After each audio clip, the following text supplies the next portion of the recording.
All right, we are live. So we are live on Travel Explore Click. I'm gonna start doing videos, live streams now on this channel, and we'll just do kind of Q&A, and I want to talk about my latest trip to Thailand. Just go over kind of how I got there, how it was there, the food, all that good stuff. And then we'll, when people start coming in and have questions and stuff like that, then we'll have those questions answered. If I know the answers, if I don't know the answers, then I will hopefully have some people on here that do know the answer. So I'm running this at 1080p, which I'm looking at right now, and it's showing that it's okay, but it's not exactly green. Like when it's green, it means it's really, really healthy. So if you guys are watching, if anybody's in the chat, it looks like there's at least one person here, just let me know if it's choppy or not. If it's choppy, then I'll have to back out, and then I'll come back in on 720p. I don't like using 720, but I'd rather use HD if I could, but it looks like it's a little slow. So let me, if you guys do come in, just let me know where you guys are coming from, and if you guys are having any issues with the sound, or if you have any issues with the video, if it's choppy or anything like that. Okay, so 2 months ago, I went to Thailand for the first time, and it was a really good trip. We were there for, I want to say I was there for 12 days. My buddy was there for, I think, about 15 or 16 days. So he was there, Connecticut. How you doing, John? How's the video, John? Is it okay? Are you able to see? Is it choppy or anything like that? Because if it is, like I said, I'll have to downgrade it. I'm trying. It's actually, the stream is saying it's healthy now. I'm trying to do it a little higher quality, because usually on another channel I run it at 720. So okay, so John says it's good. Okay, so basically, the trip down to Thailand. So I'm coming from California. So I'm coming from Southern Cal, and I flew, let's see, where did I fly out of? I flew out of, John Wayne Airport. So I went Orange County. It's so crazy. Okay, so for those of you who don't know, in Southern California, I live in Orange County. So you have an airport in Orange County. So you have the John Wayne Airport, which is in Santa Ana. You have LAX, you have, which is Los Angeles Airport. You have Long Beach Airport. You have Ontario Airport. And am I missing any? So those are the four major airports that I can think of right now that are they're all within 45 minutes of each other. And so it's kind of funny when you start thinking. It makes it really good because Long Beach is probably the smallest airport, but the other airports, like, you can pretty much fly anywhere from those airports. I think John Wayne's kind of a small airport too.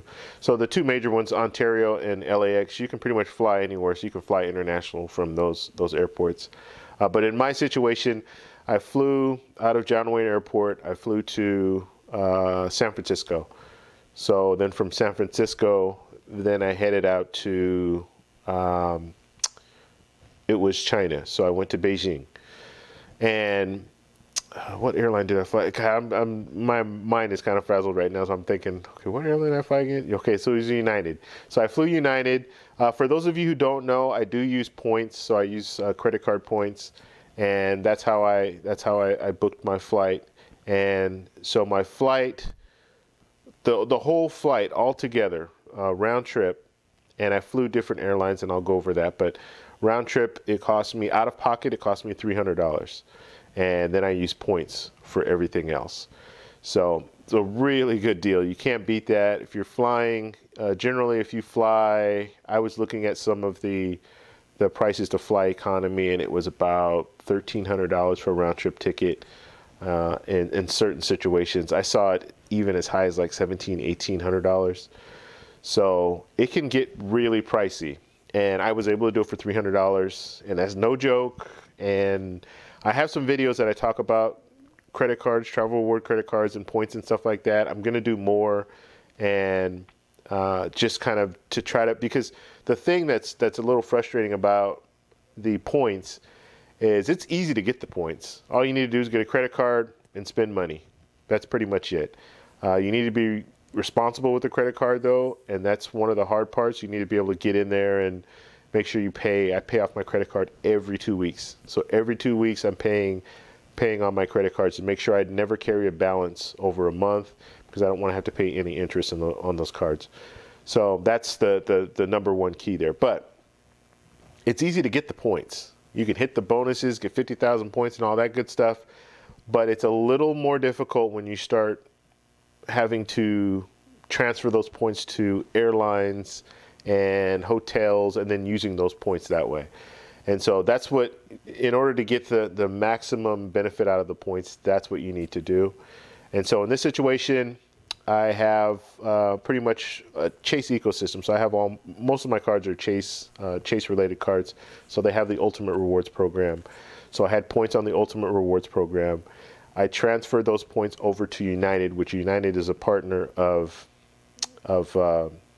Chase, and so I transfer those points directly to United, and it usually takes 5 to 10 minutes to do that whole transfer. It depends. Sometimes it might take a little longer, and it depends on the partnership and all that stuff. So this situation, it took like 5 to 10 minutes. So the points were transferred over. Once they're transferred over, then that's when I book my flight. And all I need to do is get on. I have the points, so when I open up my mileage plan, the membership, whatever they call it. I can't even. It's hard when you do a live stream, because when you can't think of it right off the bat, you start panicking, thinking, "Oh, what's it called again? Mileage Plus plan, whatever they call their plan." So you just sign in, and then they will show you. They'll have reward seats, so they'll show you what the reward seats are. So they basically had an award seat available, and so I booked it. I used my points. I had to pay taxes and fuel, and that only came to, I think it was like $11 or something like that. Maybe it was $22, something like that. So it was really, really cheap. Now my flight back, I flew on a different airline. I'll talk about that, but I flew on a different airline, and I had to pay more in taxes and fuel. So I flew business class up. So I flew business class from Orange County to San Francisco, and then I flew business class from San Francisco to Beijing, and then I flew business class from Beijing. So I flew business class the whole leg, basically. The flight was good, and when you're flying business class and you have a seat that you can lay all the way back and sleep, it changes your whole airline experience, your whole flight experience, because this was a long flight. The flight total was 24 hours, and that's not just in the air for 24 hours, but from going from Orange County to San Francisco, doing a layover, going from San Francisco to Beijing, doing another layover, and then going from Beijing to Thailand. So it was 24 hours total. It's a long time just to be awake, pretty much, because you can't really, I could never really sleep on a plane, even though I had the lie flat seat, especially when you're in business class. There's just so many different things that you might want to experience, and food and all that stuff. So you're like a kid right before Christmas, and I am, because I'm not used to flying like business class or first class. I mean, I've flown a few times, but it's still new to me. So long story short, flew to Beijing, did my layover, then flew to Thailand, got in at nighttime, and we went to, my buddy he went to Beijing first, and then we were going to meet in Phuket. So that's where I flew to, Phuket. So I got to Phuket, and then we went to the hotel, and he got there before me, so he was already at the hotel. And we stayed at this hotel called Wings, and let me pull this up for you guys, because I got to talk about this. I was a little irritated with this whole situation. I didn't book it, and so I should have done some research as well. I'm not going to put it on my buddy just because it's just, in these situations, you need to do research before you just book hotels, because well, I should say this. It depends. If you're looking for a hotel that is like a Hyatt or like a Hilton or like, you know, a well-known hotel, then in most situations, and I know Marriott is really good about this, and Hyatt is really good about this, and that's why I go to Hyatts generally when I stay at different places, because they know, like, you know what to expect. So when you get there, you're pretty much set. You know what's available. I'm looking at this other screen just because I'm trying to pull up this this hotel here, and it's not showing me the one that I'm looking for. Okay. And then once I pull it up, then I'll show you guys. I just want to have it up there. I don't want to just you guys see me. Let's see. This is it.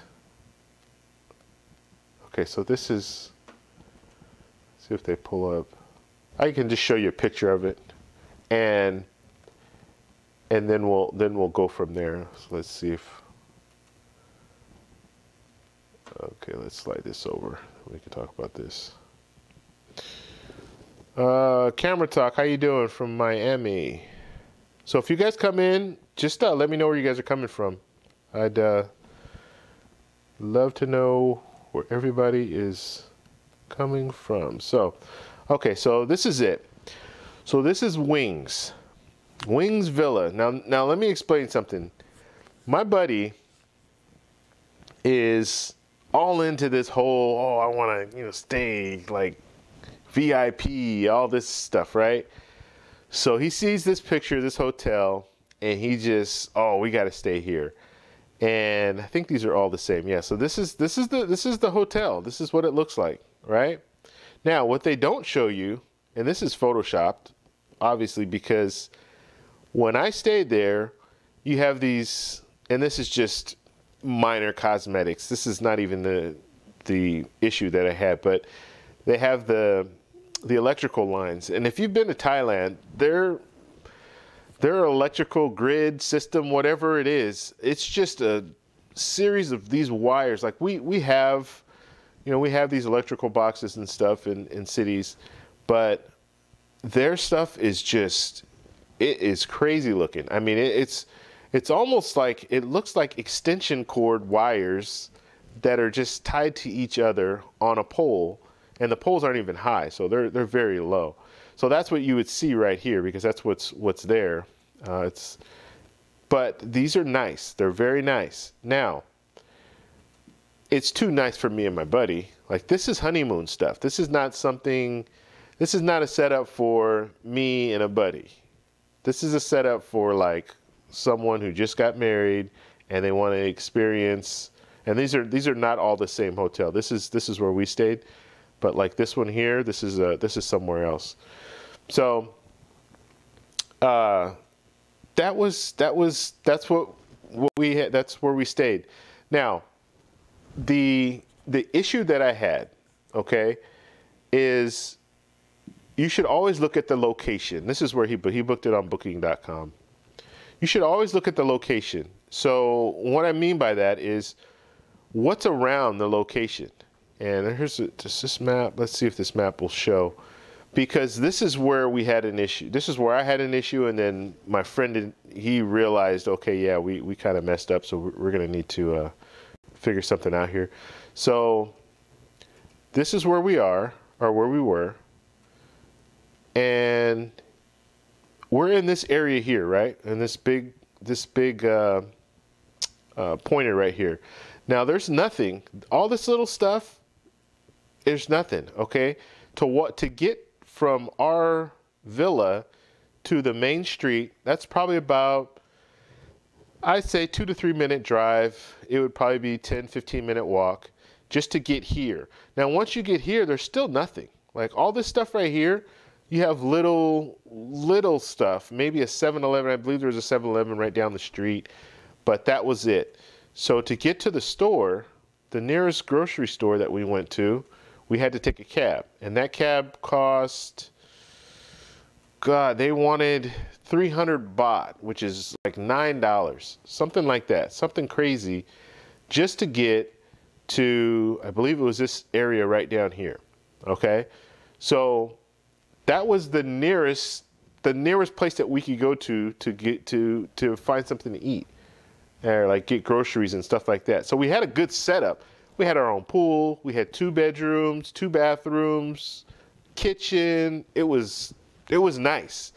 In any other environment, that would have been the perfect setup. But where we were, we had to pay $10, $9 to $10 just to get to the grocery store. And that's $9 up and then $9 back. So now we're in a bind. Now we're trying to figure out, okay, what are we going to do? We can't do this for the next 12 days. Every time we want to leave, and if we want to go out to the beach, it's going to cost, I think it was like between $25 and $30 just to get to the beach one way, and then we have to pay that to come back. So it got to the point where it was like, after the first day, I knew, hey, we need to do something. We're not going to be able to stay here. So at that point, we made a few mistakes. Okay, one of the mistakes was when my buddy booked this room. He booked it non-refundable, so he paid up front, and then I was just going to pay him the other half. And I think it was like $130 a night for that place. So that was a big mistake, because once you pay that, non-refundable is non-refundable, right? So we get there, we don't like it because of the distance, and we try to share that with the people, and of course they're not hearing it. We talked to the person that was there at the front desk. Then the next day, the manager came. We talked to the manager. I even went and talked to the general manager, and they weren't budging. And we even went as far as telling them, hey, look, we messed up. Okay, we understand that. We'll pay you for, like it was the second night that we were there, so we'll pay you for 2 additional nights. So we'll pay you an additional 260, or we won't pay you because we've already paid, but we'll allow you to take an additional $260, so another 2 nights, if you just let us get out and not have to pay the rest of the 8 nights or whatever it would have come to, 7 or 8 nights. And just so we could find somewhere else that's closer to the beach, closer to the nightlife and where we want to be. They wouldn't budge. They would not budge. So, and our whole thing is we're thinking, okay, the reason why we're going to pay an additional $260 and not stay there is so you can find someone else to book the room. And just looking online, it was saying that it was sold out. So I knew that there was a demand for the place, and they probably could have rebooked it, and they would have made an extra $260. But instead, they wouldn't do that. And so that room just stayed there, because basically what we did, after 2 days, we left. We left, and we went to, and let me just show you too, just kind of so you can kind of get an idea. So we're in Phuket, Thailand.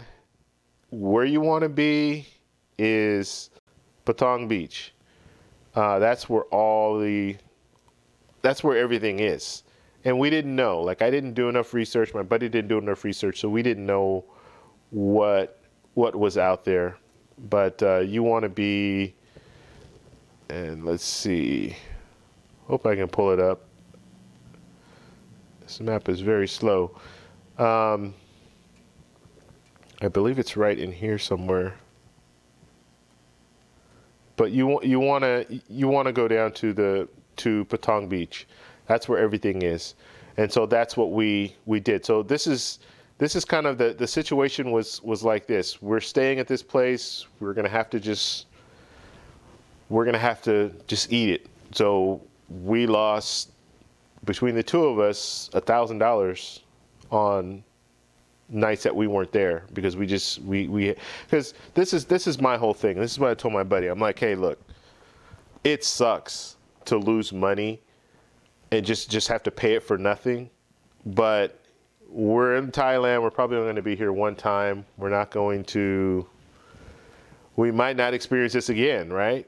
I'll probably go back. My buddy might not, or I don't even know if I'll go back. I don't know. I mean, I liked it, but there are some issues that I did have with Thailand. But I'm here. You might as well have a good time, right? It's $500 I'm losing, $500 you're losing. Let's just move on. So that's what we did. We left. We went to. We actually went to a Hyatt. We stayed at a Hyatt, and I'll actually put that one on here just so you guys can see the hotel that we stayed in at Patong Beach. So the benefit of staying at Patong Beach is everything is there. So it was a Hyatt place. It's nice. It's clean. It was like $50 a night because we were there off season. So it was like $50 a night. I had my room. He had his own room, and we're right by the beach. So you just walk down. I think it was like a 2 to 3 minute walk to get down to the beach. And then you have Bangla Road, which is where you have all the nightlife, clubs and restaurants and all that stuff. So this is where we ended up. So we're down here, and let's see if I can pull a map. I can't even, yeah, this map doesn't let me open up. So basically the moral of the story is no non-refundable rooms. Never pay for a non-refundable room. If you're traveling somewhere, because you don't know what you're getting, unless it's a reputable hotel and you've done a lot of research and you know kind of what to expect, I wouldn't just book. I wouldn't just look at pictures like my buddy did. He's looking at these pictures online and he's like, "Oh, you got to stay here. This is an amazing place." Well, yeah, it's an amazing place, but guess what? It's nice there, but there's nothing outside. And when I say nothing outside, it's a place that I wouldn't walk around at night as far as like outside of this hotel. And when you drive into the hotel, there's a security guard at the gate, and they have a gate. So it's probably not, I mean, there's a lot of old buildings that are condemned and all this that are around this area, and this is just a secluded area. So yeah, it's a crazy deal. I would not recommend staying there, and we tried the best that we could to get out of it, but it just didn't work, and they really didn't want to budge on any of this.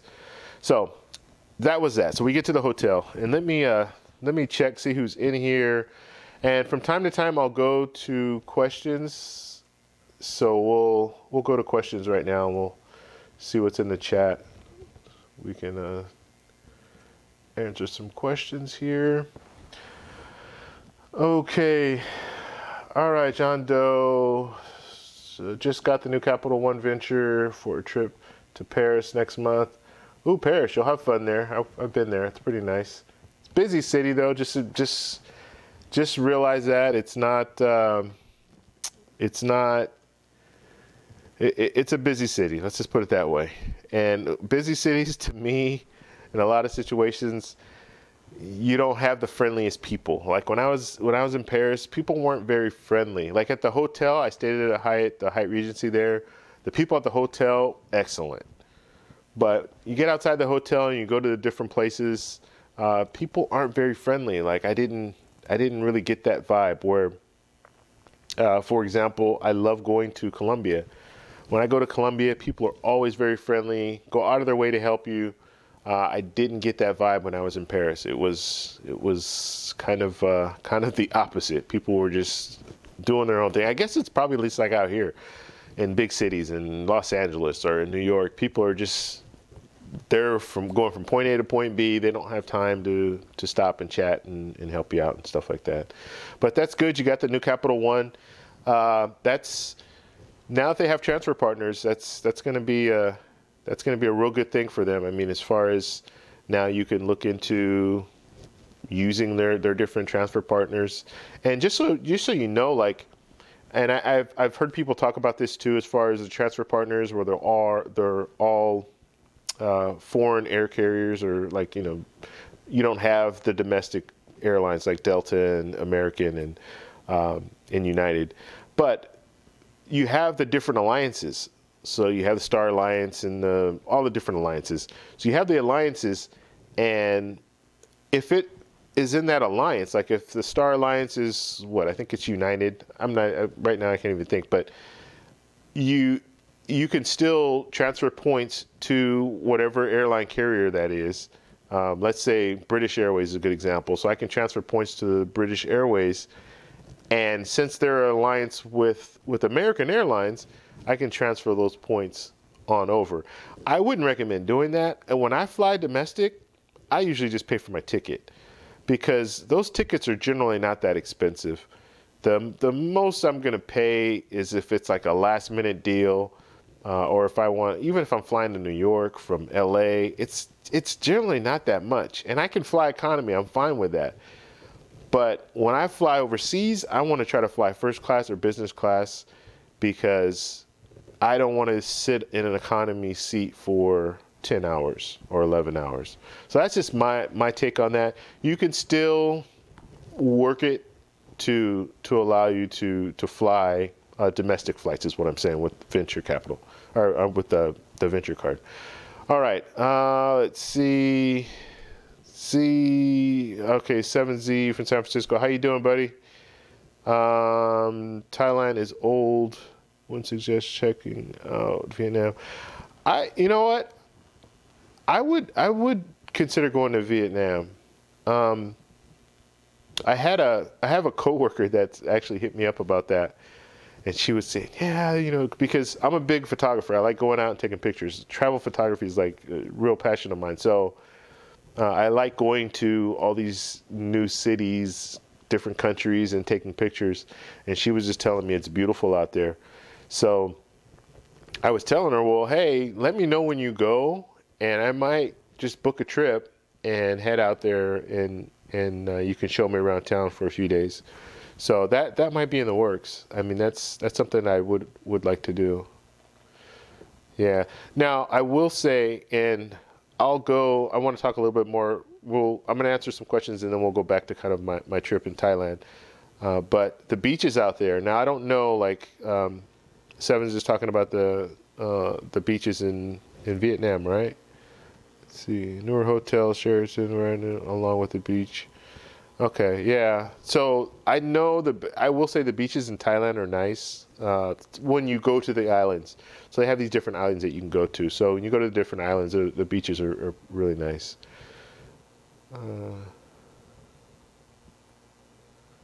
Okay, so Seven's saying that you should only stay 3 to 4 days at these resorts. Yeah, I would agree. Like, I'll always be prepared next time. Because the whole non-refundable thing is not gonna happen again. And like I said, I let my buddy book that because he was already going. And this is what happened. He was already going. He already booked all his stuff, and I booked my stuff last minute. So I wasn't sure if I was going to be able to go because I had some other issues that I had to deal with here. So I booked all my stuff last minute, and that's why I didn't go to Beijing. That's why I didn't go to Bangkok, and he went to Bangkok first. So he had already paid for everything, and I just showed up pretty much. And so that's how that all worked out. So I didn't even know anything about the hotel, and I mean, he had already booked it, and then I looked at the hotel later, and initially I think what happened is he booked that Wings hotel. He booked it. And then when I told him I wasn't sure if I was going to be able to go, then he canceled that booking. And that was back when he just booked it normally. So he canceled it. And then a few days later, then I told him, hey, you know what? It looks like I will be able to go. And then he rebooked it. And when he rebooked it, they told him it has to be non-refundable. So that's how we got in that situation. All right, the resort is far away. Driver, free shuttle. Yeah, so, and this is what Seven's saying. They should have a driver or a free shuttle to take you around the city. So this is another thing that we found out too. Initially, that they didn't have a shuttle. Okay, so you had to take a cab. So anytime you wanted to go somewhere, you had to take a cab. And then when we started complaining about, yeah, it's too far and we want to go to the beach and all this stuff, and then when we threatened, and we told them, hey, we're going to leave. Like, even though you guys have our money, we're still going to leave. We're not happy. Okay. You don't have a happy customer. So then they offered us a free shuttle or a free taxi ride to Patong Beach. So we took that free taxi ride to Patong Beach, and then when we got there, then we booked the hotel at the Hyatt. And so it was just, yeah, it was a mess. But they weren't offering that at first, and they didn't offer it until after we pretty much told them, look, we're just not happy, so we are going to leave. So that's how that worked out. Make America Great Again, Dave. Okay. Amex. Okay. Let's see. 7Z. It's a resort. Next few days. So what is that? Q-Billy? Billy? Let us know how that trip is. I'd love to hear about that. So, and it's very affordable. Okay, so you say in Vietnam is very affordable. Okay, let's go back to some of my my experience now. So we get there. So we get, like I said, we get there at night. We go to the Wings. We have the whole issue with the Wings, the hotel, and then we went to the Hyatt a couple of days later. So the first 2 days, we didn't do anything. Like, we went to the grocery store, paid way too much money for groceries, which we found out later because we didn't know any better, and we're going to a grocery store that's out there, but it's not like it's not in a popular tourist area, which you would think it would be cheaper, but for whatever reason it wasn't. We were paying a lot of money for the groceries that we got. And so once we got that all squared away, then we got to Patong Beach where we wanted to be. And what we did is we took a day trip. That when we got that free taxi, we took that down there to Patong Beach, and we stayed there for the day, and then booked the hotel. And that's where we realized, yeah, this is where we want to be. You have Bangalore Road right there. You have everything that you would want in that area. And so that's when we went back. So we went there. So the first 2 days we didn't do anything, and then after that, then we were at the beach, so we were able to go out every night and go to the clubs and all that stuff. And then, like Seven was saying in one of his in one of the chats that he put up just right now, 3 to 4 days at a resort is good. And I found that, and I didn't know this about Thailand, at least Phuket, is you really don't want to be tied down to one hotel because you're going to want to go different places. Not everything is right centrally located in Phuket. So, for instance, we wanted to go to some of the different islands, and the best way to do that is to drive out to Krabi Beach or Krabi area. Like the Krabi is in like a city, so we went out to that area. And I believe that was like an hour and a half to 2 hours away. So we go out there, and our plan was to bring enough stuff so if we needed to stay a night or stay 2 nights, we could. That was our plan.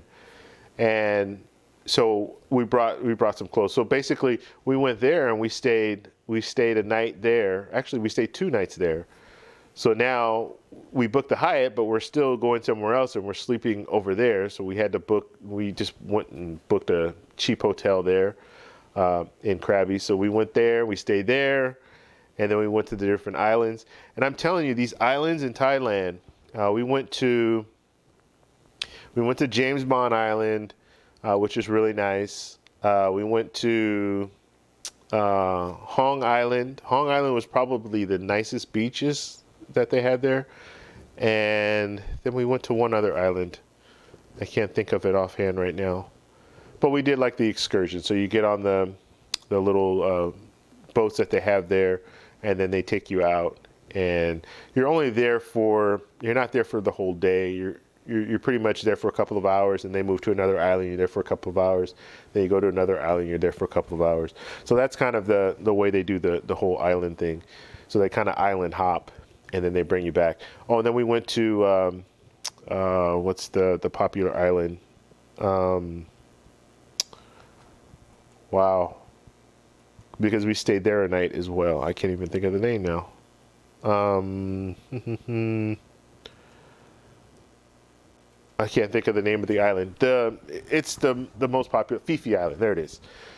So we went to the Kofifi Island and we stayed there for a night, and that was good. That was nice because the island, the beach is not really that nice. I think if you went to the other side, which we didn't go over, we stayed on one side of the island. I just remember it's where the sun set. That's the side that we wanted to be on. Just for picture purposes. So I took some pictures there, and I wanted to be there at sunset. So we stayed the night there. But then if you go on the other side of the island, it's supposed to be nice, but we didn't do that.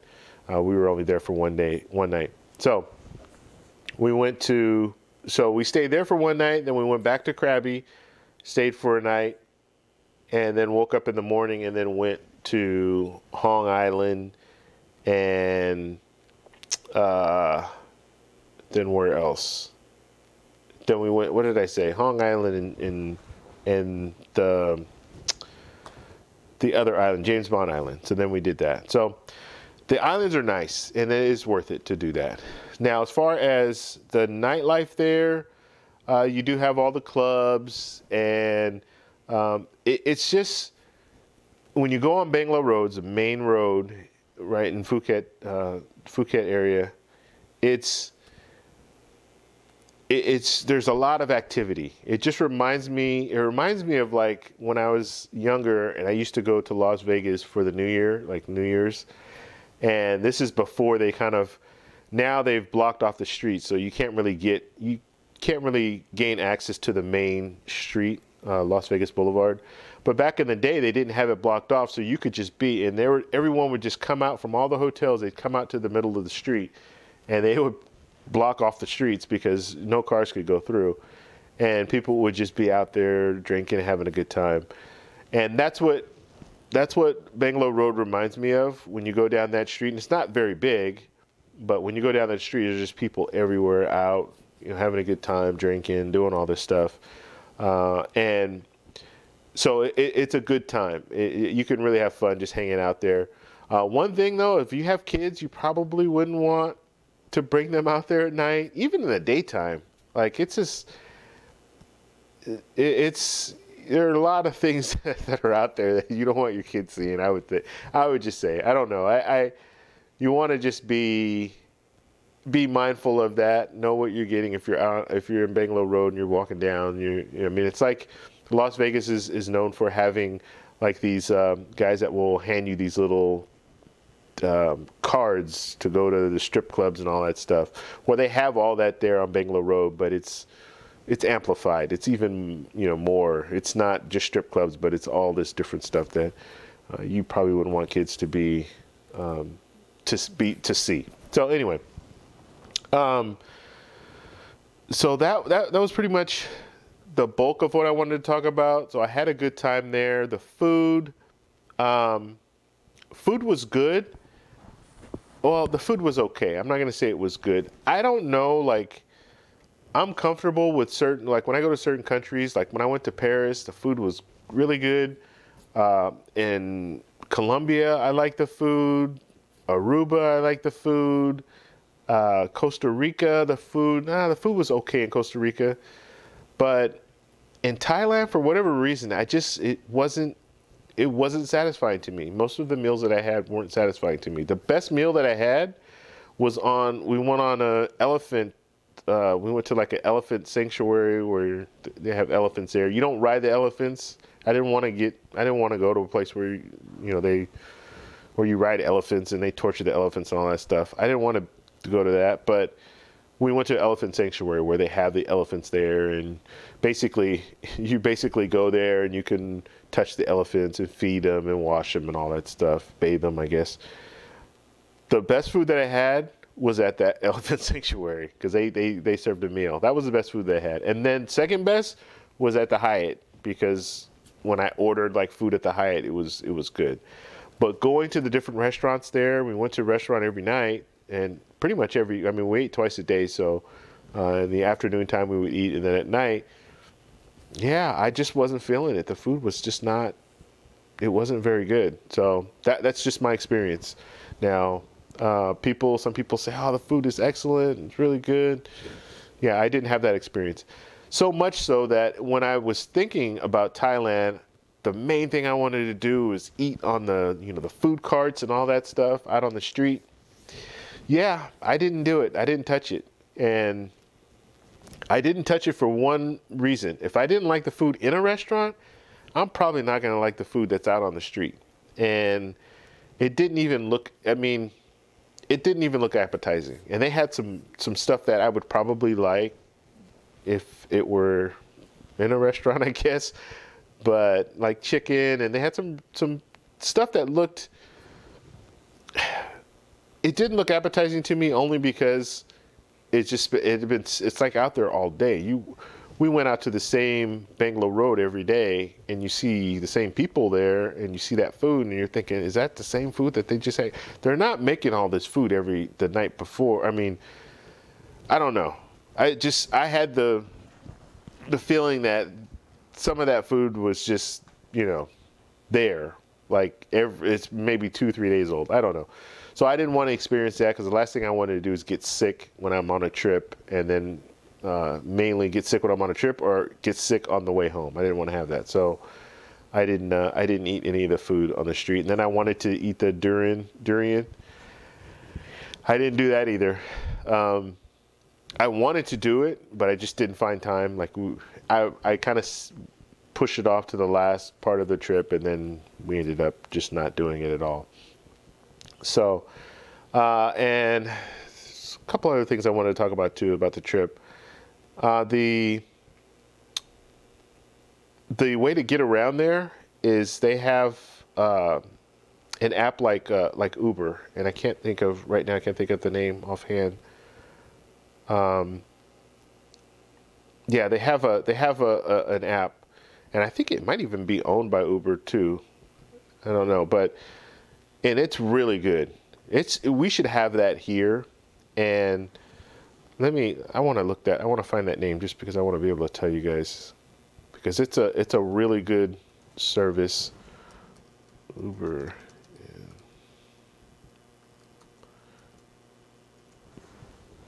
Yeah, it's a really good service.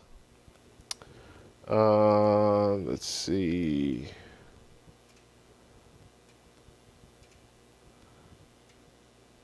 Where is it?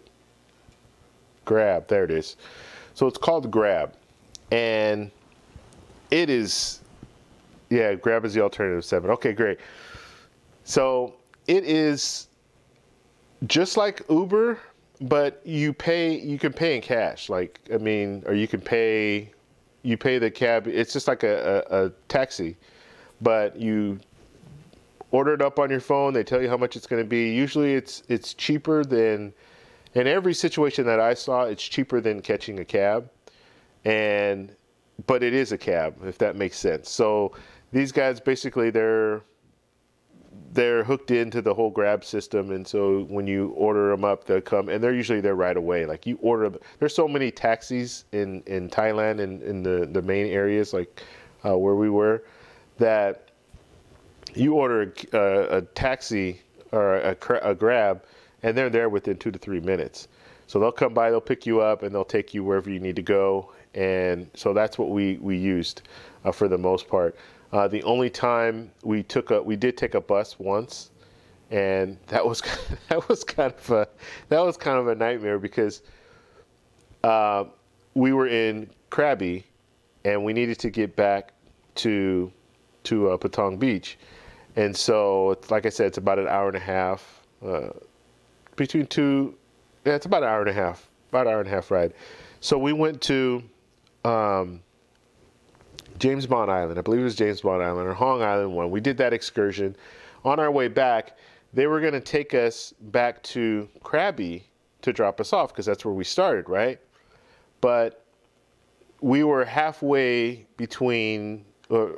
Our last stop would have been, our last excursion that we were going to do was halfway between Krabi and Patong Beach.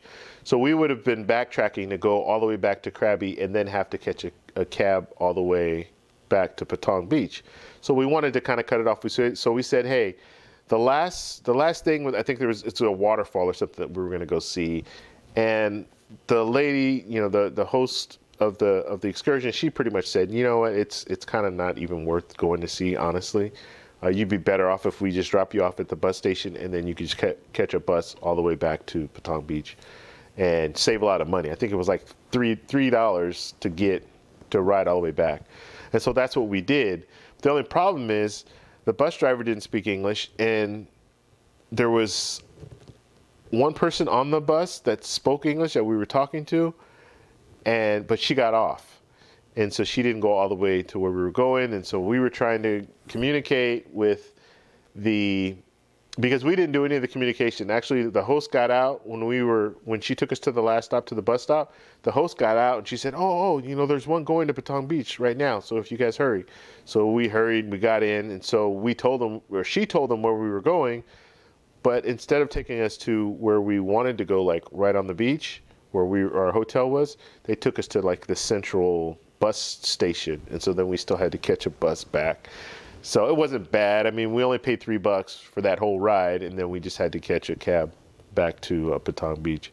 So Grab, I'm telling you that's a good option. So if you're there, use Grab, and you don't pay with your credit card, and it works out because if you're traveling with people, like I'm traveling with my buddy, now we just get our money together and then we'll pay. As opposed to me having to pay on my credit card or my debit card, or him having to pay on his credit card or his debit card. We just put our money together and we pay for whatever ride. So it really works out well that way. And the Grab drivers most of the taxi drivers are really friendly. Like you get in there and they'll talk with you and they'll ask you questions and tell you about different things.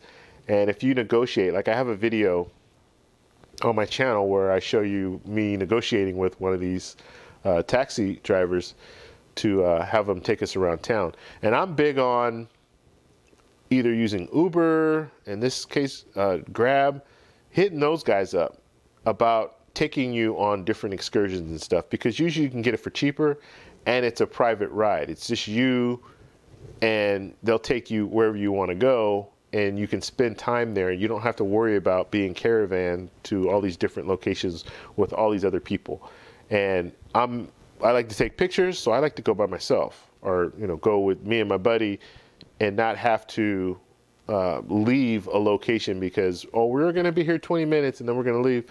I don't like doing that. I like to be able to go and take the pictures that I want to take, and then get back in the vehicle and then go to another destination. So I like to do a lot of that haggling when it comes to Uber's good, because those guys are already driving, and for the most part they will, if you hit them up and say, hey, can you pretty much be my guide, take me around these different places, and then we'll pay you to do that. And most of them are pretty open to that. So same thing with these Grab drivers, they'll do that as well. They'll take you different places. So that works out really well. All right, so let's look at some more of the questions here. Okay, I guess I kind of skipped over. Let's see. How did you fly to Thailand? That's based graphics. So Thailand, I flew United when I flew up there. And like I said, I flew business class. Or I said earlier, I flew business class. And it was a good experience. It was Polaris business class. First time I've ever flown business class on United. It was okay. I would say the food wasn't very good, and that was kind of I was a little disappointed about that. I mean, I'm thinking, okay, business class food should be pretty decent. The food wasn't very good. The only thing that was good is they bring like a cart around with ice cream. So that was the best part, ice cream with caramel fudge, nuts and all that. So they had that. That was good, but the food itself wasn't very good. I wasn't satisfied with the food, but the setup was nice. You have plenty of space. You can lay your bed all the way back. You can sleep. It was a 10-hour. It was actually a 11-hour flight, or actually almost 12 hours. Almost 12-hour flight. So I was able to really relax. And the one other thing, and I've heard this about United, it's kind of hit or miss as far as the customer service or the flight attendants on the plane. The flight attendant that was in my area was, as soon as we got up, they served the meal, and then they were going to serve another meal at the end of the trip. As soon as we got up, they served the meal, and I didn't see him for, and I'm being serious when I say this, for at least 7 hours of the flight, where he didn't even come around. Like, so, and just little things. I mean, like they have the little galley area where you can go and get snacks and stuff like that. And so you go get snacks, and then you bring it back and you're eating it. And then you have like stuff that's still there, plates and stuff. And you can get up and put them in the trash yourself, which is that's what I had to do. But you didn't have anyone walking around asking you if you needed anything. They were pretty much, they weren't they weren't available for that 7 hour kind of block. And then I'd say the last 2 hours of the flight, they came, they served the food, the last meal that you were going to get, and then picked up trash and things like that. So I don't know if that's common with United, but I do know on the way back, and I'll talk about that experience, the flight on the way back. On the way back, the customer service was the best that I've ever experienced, and that was in economy. I flew economy back. So yeah, so that the whole flight experience with United, it was okay. Out of 10, I'd give it about a 6 in business class. So that's just the way I felt about it. So let's talk about the flight back. So the flight back, I flew on Hainan Air. And so what I did is I had points in Alaska Airlines program, and I had those points from way back. So I got the City Premier card way back when they first started their whole thank you points and all that stuff. I don't know if they started it. I got it. That was like the first card that I got, basically. So I had these thank you points. I transferred them over to Virgin America when Virgin America was still, when it wasn't tied into Alaska the way it is now. And so I had those points over there. And when you transfer those points, you lose. I lost half. So, and this is when I didn't really know what I was doing about transferring points and all that stuff. So I'm thinking, okay, Virgin America, it's they fly to the American, to destinations in America. So that's where I want my points. That's my whole thought process. And like I said, the City Premier card was the first card that I got. And so I transferred the points over. Well, I lost. So I had 50,000 points. I transferred them over to Virgin America. I had 25,000. So the benefit of the transfer, though, is you can fly to the destinations that are local, and you didn't need as many points to fly on Virgin America as you would need to fly on some of the other airline carriers. And I think they do it more on distance. It's not like a set amount of points. So that's what I did. And so I had those points sitting there and I never used them. And so when Alaska merged with Virgin America, they did a promotion where if you transfer the points over, I think they either double the points or you got a bonus for transferring your points over. So that's what I did. I transferred the points over to Alaska and still never flew. I've flown on Alaska now, but at the time I had never flown on Alaska, but I just transferred the points over there, and I ended up having like 56,000 points or something like that. And so with those 56,000 points, I booked, it was a 3-leg flight. So I had 2 of the legs were business class, and then one of the legs, the long leg, which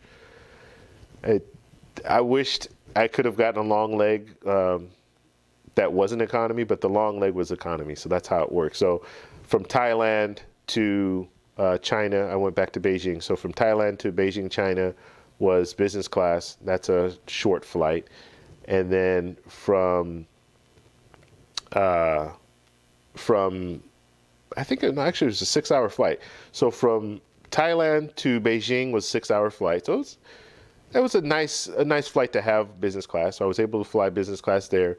And then from Beijing, I flew to San Jose, California. So that was the long haul flight, and that was economy. And then once I got to San Jose, then I flew a business class back to LAX. And so that's how I did that. And I flew all on, well, the first two legs was Hainan Air, and then the last leg was Alaska.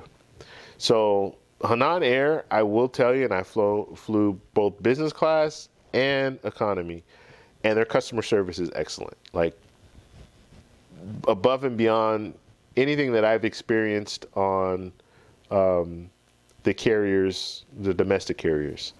The only thing that I found that was better was flying on British Airways. British Airways first class, and this is first class, so the experience should be a little bit different than business class. That first class experience was amazing. That's a whole another video. But Hainan Air was good. So economy, even in economy, they were out and about the whole trip. 11-hour flight, they were there walking around, making sure everything was okay. Even like, and I started like paying attention to things after you're sitting on a plane for 11 hours. So you get to the point where you're watching and you just, I'm sitting there and I'm sitting in an aisle seat, which I hate, but that's the only seat they had available. So I had to sit in an aisle instead of sitting by the window. But I wasn't able to sleep, and it was like a 33-hour flight or something like that, the whole total. So you have all the flights and the layovers and all that. And every time someone would, not every time, I would say every 10 minutes, a flight attendant would go into the restroom and just make sure that the restroom was clean and then come out. Every 10 minutes, the whole flight, and I'm not exaggerating when I say this, every 10 minutes there was someone going in that restroom just making sure, like one of the employees, the flight attendants. So it was just, yeah, it was, they were really good. The food was better than United's business class. The food was better than that. And they give you slippers and they give you a little amenities kit in economy. So it was, yeah, the experience was a lot different than what I experienced with United. And that's pretty common. I hear that, and I haven't flown overseas that much, but I do hear that that's kind of the way things are. So, all right, let's look at some more of these questions here. Let's see. Okay, let's move down. I got to find out where I left off last.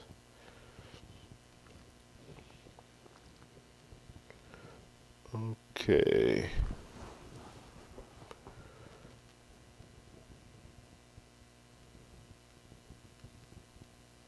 So Chiang Mai, Clifton's talking about just the first person here that didn't like Thai food. Now, let me preface this by saying I like Thai food in the U.S. So is that Thai food? I don't know. But I like pad Thai. I like stuff out that I eat out here, and maybe I'm used to that. And I guess China was the same way. Like Chinese food, I eat Chinese food out here, but I know it's not like Chinese food in China, and I realized that when I had the layover in Beijing. So I had the layover in Beijing. I'm sitting there, and I have lounge access. So I go to one of their lounges, and I go and this is a more of a higher end lounge. Like it was China Airways. It was China. I believe it was China Airways. I think they're partnered with United. So because I was flying business class, I had access to that lounge. And even though I wasn't flying, they still had priority pass, so I still would have had access. So I go in there, and they have their own little restaurant area. It's kind of buffet style where you can go and get food and stuff like that. And so I went and got food, and it just tastes different to me. And it just wasn't, the flavors weren't the same. Like it wasn't, it was a little more bland. So I don't know. Like I think I like Thai food. Like I like Thai food out in the U.S., but when I went to Thailand, it just didn't taste the same. And then another thing I noticed too is we in the U.S., we like our like desserts and stuff really sweet. In Thailand, the desserts weren't very sweet. Like you get a brownie and it's not really sweet. Like in the U.S., you get a brownie and it's really, really sweet. So I think we like things a lot sweeter in the U.S. So that's just another thing that I noticed. But Yeah, I wanted to like the food. Oh man, I wanted to like it. I wasn't really happy with the meals that I was eating. We tried a variety of different things. And I'm kind of one of those people that I'm open to trying new things, but if it's not working, then I'm going to try to go to the staples.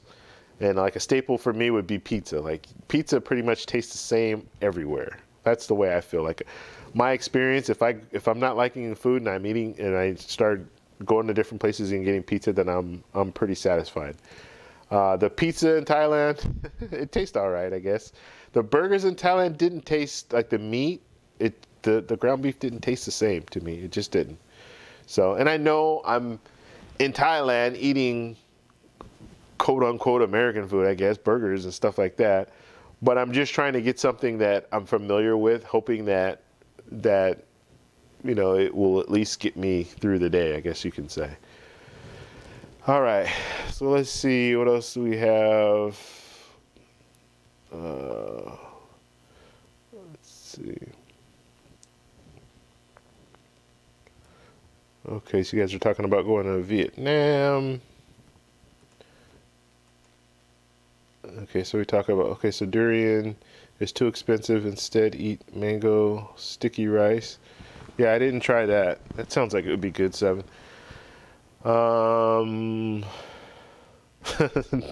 Durian tastes like old socks soaked in garlic flavored pudding. Yeah, I just wanted to taste it because I've always heard, you always see people and hear people talk about durian, and it's like a big thing there. The only thing is, like, the hotels, this is another reason why, like, I would have easily just gone to, like, one of the little vendors they had out there and got some durian and brought it back to the hotel, but they won't allow you to bring the durian into the hotel. So I didn't do that. And that would have been an easy thing, because basically what I had to do is get it, eat it out wherever I am, and then I couldn't bring it back to the hotel with me. So that was another one of the reasons why I wanted to wait till the last day or the last couple of days and just go get it and just taste it, try it. But yeah, I just wanted to see what it tastes like, and I can actually get it out here. There's some markets out here in Los Angeles that sell durian. All right, other questions here. Durian smells like dead corpse. And I didn't, you know what? And I think that's why they don't allow it in the hotels, because it's very a pungent smell, and they don't want that. And there's these other little things too. I don't know what they're called, but I think they're like, they stain the little fruit, but I think it stains the sheets and stuff like that if you get it on stuff, so they won't allow that in here. Okay, Uber sold to Grab and got out of the Southeast Mart. Okay.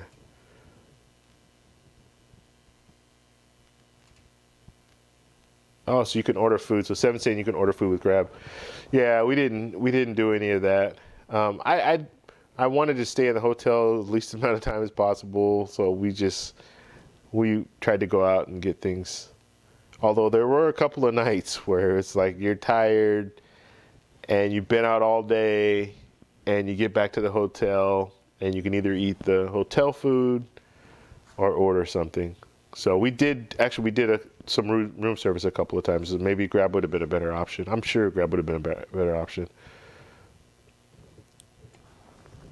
Okay. Durian tastes great, just like coffee and cheese. I eat durian in Malaysia. Malaysia, that's a place I'd like to visit too.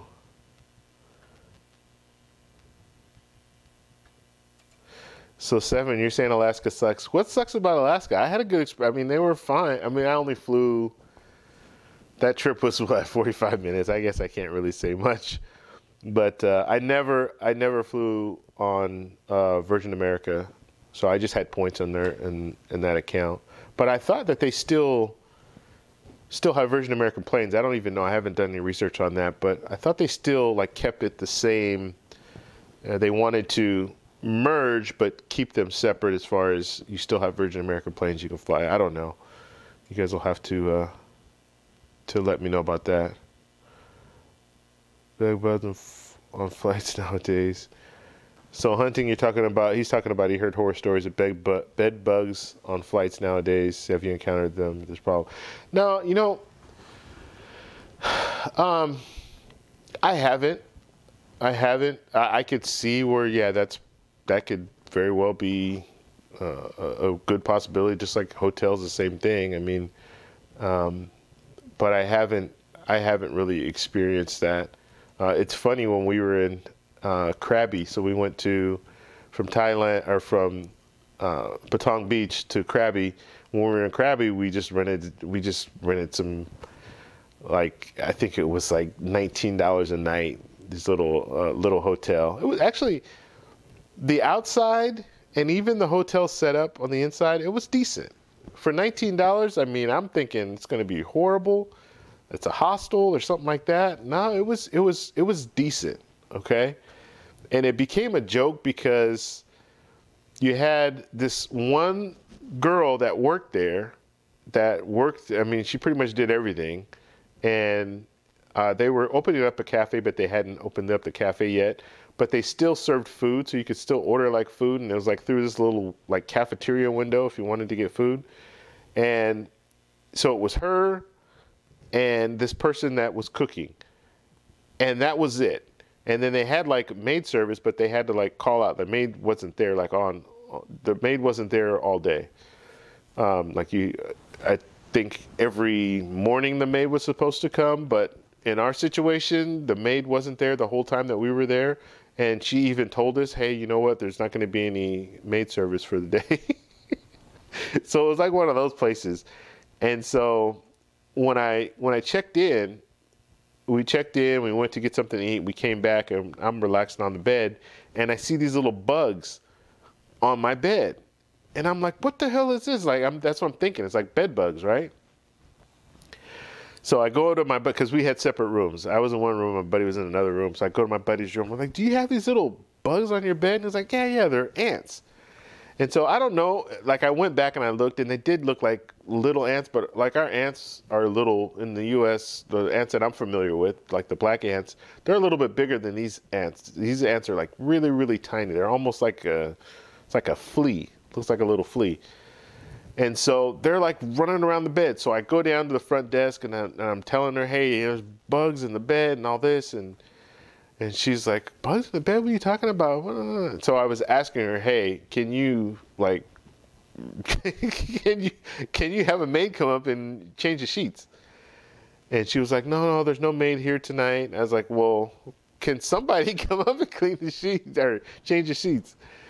And she refused. She refused to do it. So I said, okay, look, give me a sheet and I will make my own bed. So basically, she was like, oh, okay. Actually, so she said, oh, okay, I'll come up and I'll do it. And so I wait around. It's in like an hour. I'm getting ready to go to bed because we have to get up early in the morning. And so when I came back up, there are like sheets, like they had all the stuff out like on a counter. Nothing was like, they didn't have stuff in cabinets or anything. Everything was just pretty much out there. So after her not coming up for an hour, I said, you know what? I'm just going to grab a sheet. So I grabbed a sheet and I made my own bed. And then the next morning I got on her and she was funny in the sense that you could tease her. You could mess with her. Like she would mess with you. You could mess with her. It was just kind of one of those things. So I come back down in the morning. I'm like, where were you last night? And she's just laughing and like, oh, I forgot and all this stuff. So, yeah, so that was kind of my experience at that. But just to talk about like bed bugs, it wasn't bed bugs, thank God. But I haven't really had any experience or that I've known of bringing bed bugs back home or anything like that, or feeling bed bugs when I'm sitting in one of the planes. I would think it would be easy though to kind of, just fumigate the plane every once in a while, which I'm sure they probably do. I would hope that they do. All right, let's see. Where are we? Okay, I lose myself in the chat sometimes, so I have to kind of find where I left off.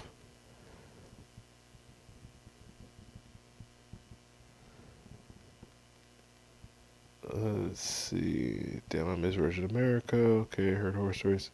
Desserts in Southeast Asia are sweeter than here. So are they? Like, I didn't get that experience. I didn't have that experience. The desserts, seven of the desserts they weren't very sweet. That's all I could think of. American food in Thailand or Vietnam was nasty unless you go to McDonald's. That's the same. Okay. Yeah, Clifton, we didn't even go to McDonald's. That's one place that, I'm going to be honest with you, I don't like McDonald's out here, so I'm not going to go to McDonald's out in another country. It's just not what I'm going to do. Not true about pizza. They might use their own ingredients. In Vietnam, eat pizza, eat 4 pieces. Okay. So Seven's saying that his experience hasn't been that way with pizza. I don't know. Like, usually when I eat pizza, it pretty much tastes the same. I mean, and it's funny, like in Thailand, I don't think they had pepperoni, or they had pepperoni, but it was like different. Their pepperoni was like little sausage little things. I mean, I guess pepperoni is sausage, but it was like it was almost like a hot dog or something. I don't know. It's crazy. But if you just order, you can order a cheese pizza, or you can order a pizza with like vegetables on it. Usually they're going to use the same marinara sauce and then the cheese and then whatever the ingredient is. So I can pretty much get by, like if I'm in a bind, and I mean, you have to eat, right? And the first couple of days that I was in Thailand, I ate very little. And you look at me, I can't just eat very little. Usually I want to eat more. So I need to get to that point where I can eat something that's going to satisfy me. So usually I find it with pizza. That's just me. Okay. Yeah, let's see.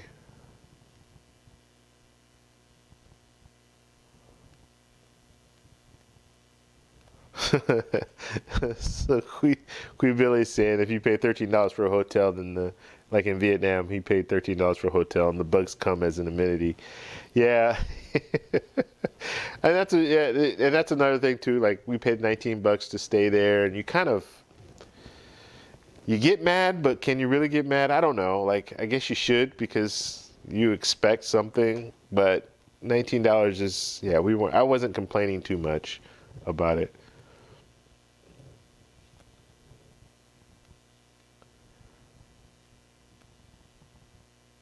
Okay, so Seven said he always goes to McDonald's when he's overseas, and I go there for the apple pie. It's deep fried apple pie. That's interesting. Yeah, I don't know. I haven't really gone to McDonald's. I can't think of. Yeah, all the traveling that I've done in the last 2 years, I have never gone to a McDonald's. I've gone to Burger King, but I haven't gone to McDonald's. I just don't really like McDonald's food. But I do know that, like, you could see it in the windows and stuff when you go to these different places. They have like their versions of McDonald's food, so it's not always like a Big Mac. It's something else. So yeah, I've gone to Burger King, but that was it. And Burger King actually. I went to Burger King. Yeah, Did I go to Burger King in Thailand? I went to Burger King at the airport in Thailand, and it tastes like Burger King. So it wasn't bad, but I was on my way home, and I just needed something to eat, so I went to Burger King there. Let's see. I was going to McDonald's. Okay.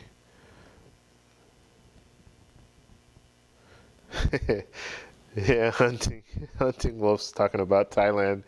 He always thinks about Hangover too. Yeah, that's Bangkok though, and it's different. I didn't go to Bangkok. My buddy went to Bangkok, and he told me about it. And I've had some other friends that have gone to Bangkok, and most people that I talked to, they didn't really like Bangkok. It's like just a big, dirty city, kind of. I don't know. That's what they tell me. So I liked the vibe of Phuket, being on the beach, the kind of beach community thing. I like that. You can go out to the beach and just hang out all day if you want to do that, and so I like that vibe. Now I don't know Bangkok. I don't even know how that setup is. If they have beaches out there, I know there's water out there somewhere, but I don't know. But I haven't heard that many good things about Bangkok. Like most people will go to Bangkok just for a couple of days just to say they did it. Kind of like people go to New York for a couple of days to say that they were there, and then they go somewhere else. That's nicer beaches and stuff like that. Oh, let's see. What else do we have here?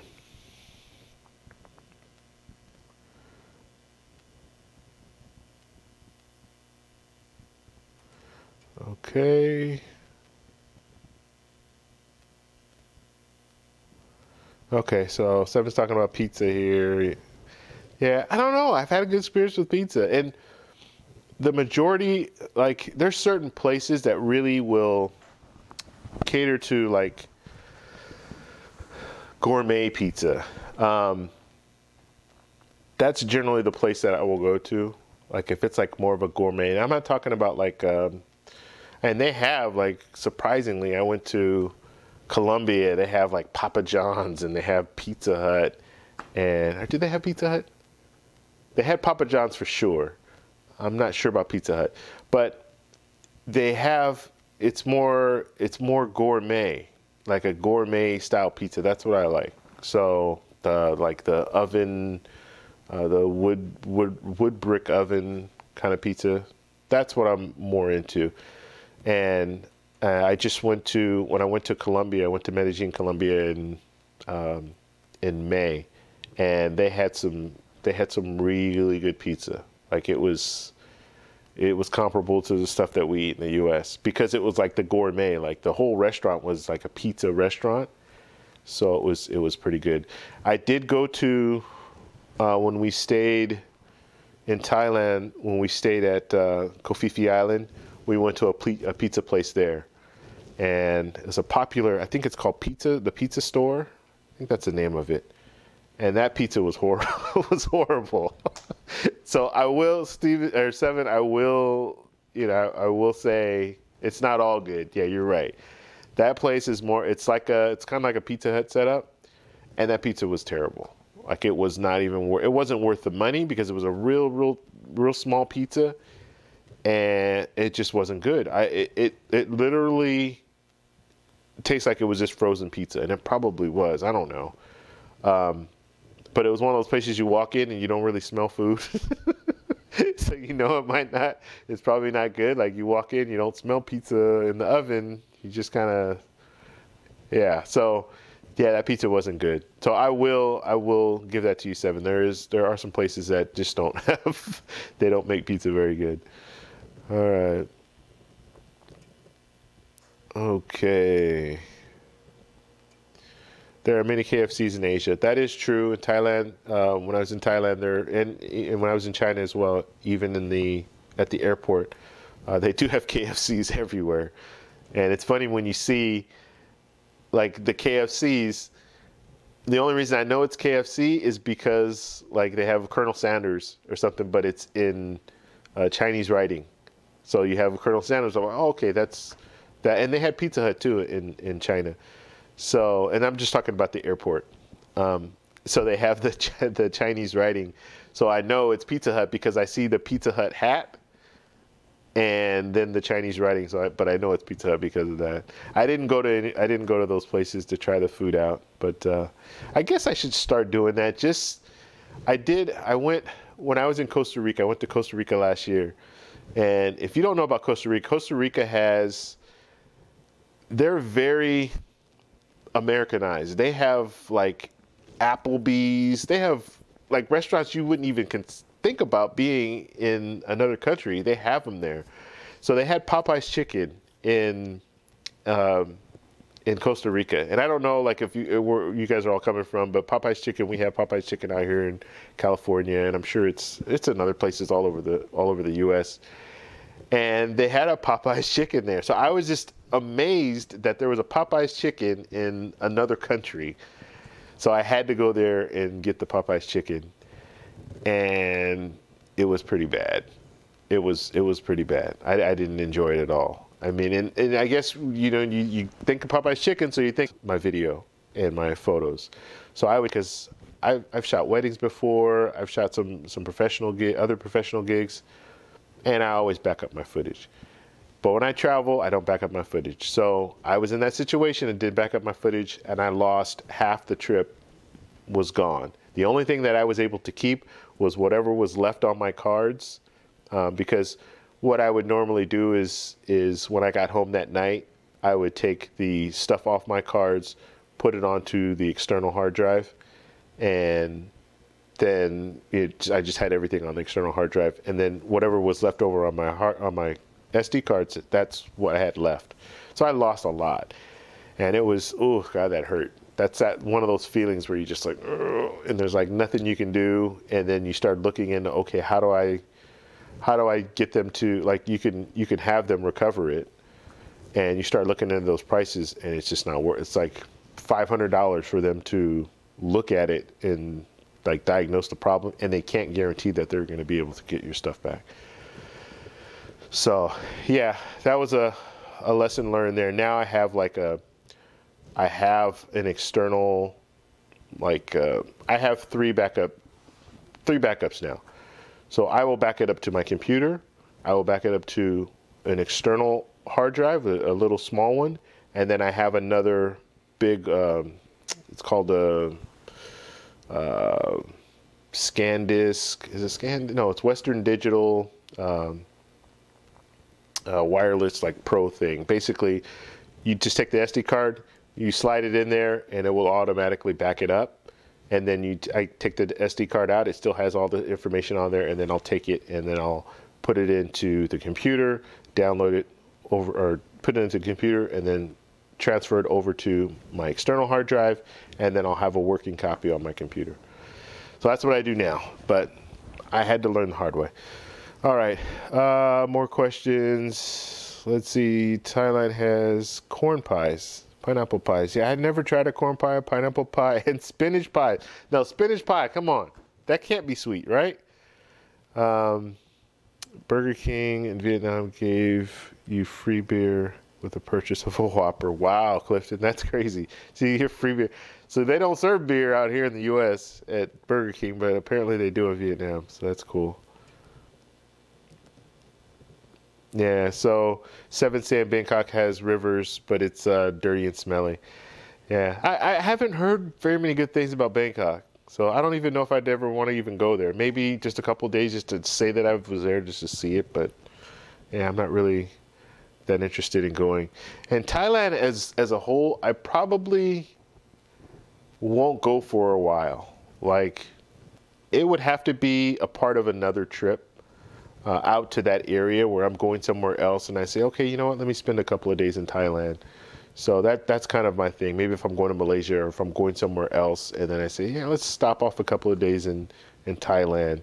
And if I'm with someone else and I want them to, because I think going to Phi Phi Island, going to Hong Island and James Bond Island, those are nice. Like, those are places that you would want to go, because some of those beaches are really nice. So I would go back for that. Let's see, same thing as Vietnam. Water bodies are dirty. Okay.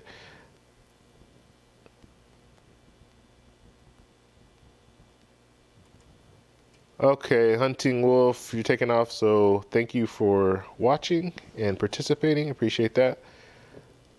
Bangkok was all right, but yeah, it's like crazy. New York. Pattaya was cool during the day. Yeah, Chiang Mai was cool, cheaper. So in Chiang Mai that's a place where I would go to. I'd like to experience Chiang Mai. So if I do go back to Thailand, I want to do at least a stop in Bangkok just to see it. Chiang Mai I would probably go to, and then, like I said, I would want to come back to Phuket just to spend a couple of days on the islands and stuff like that.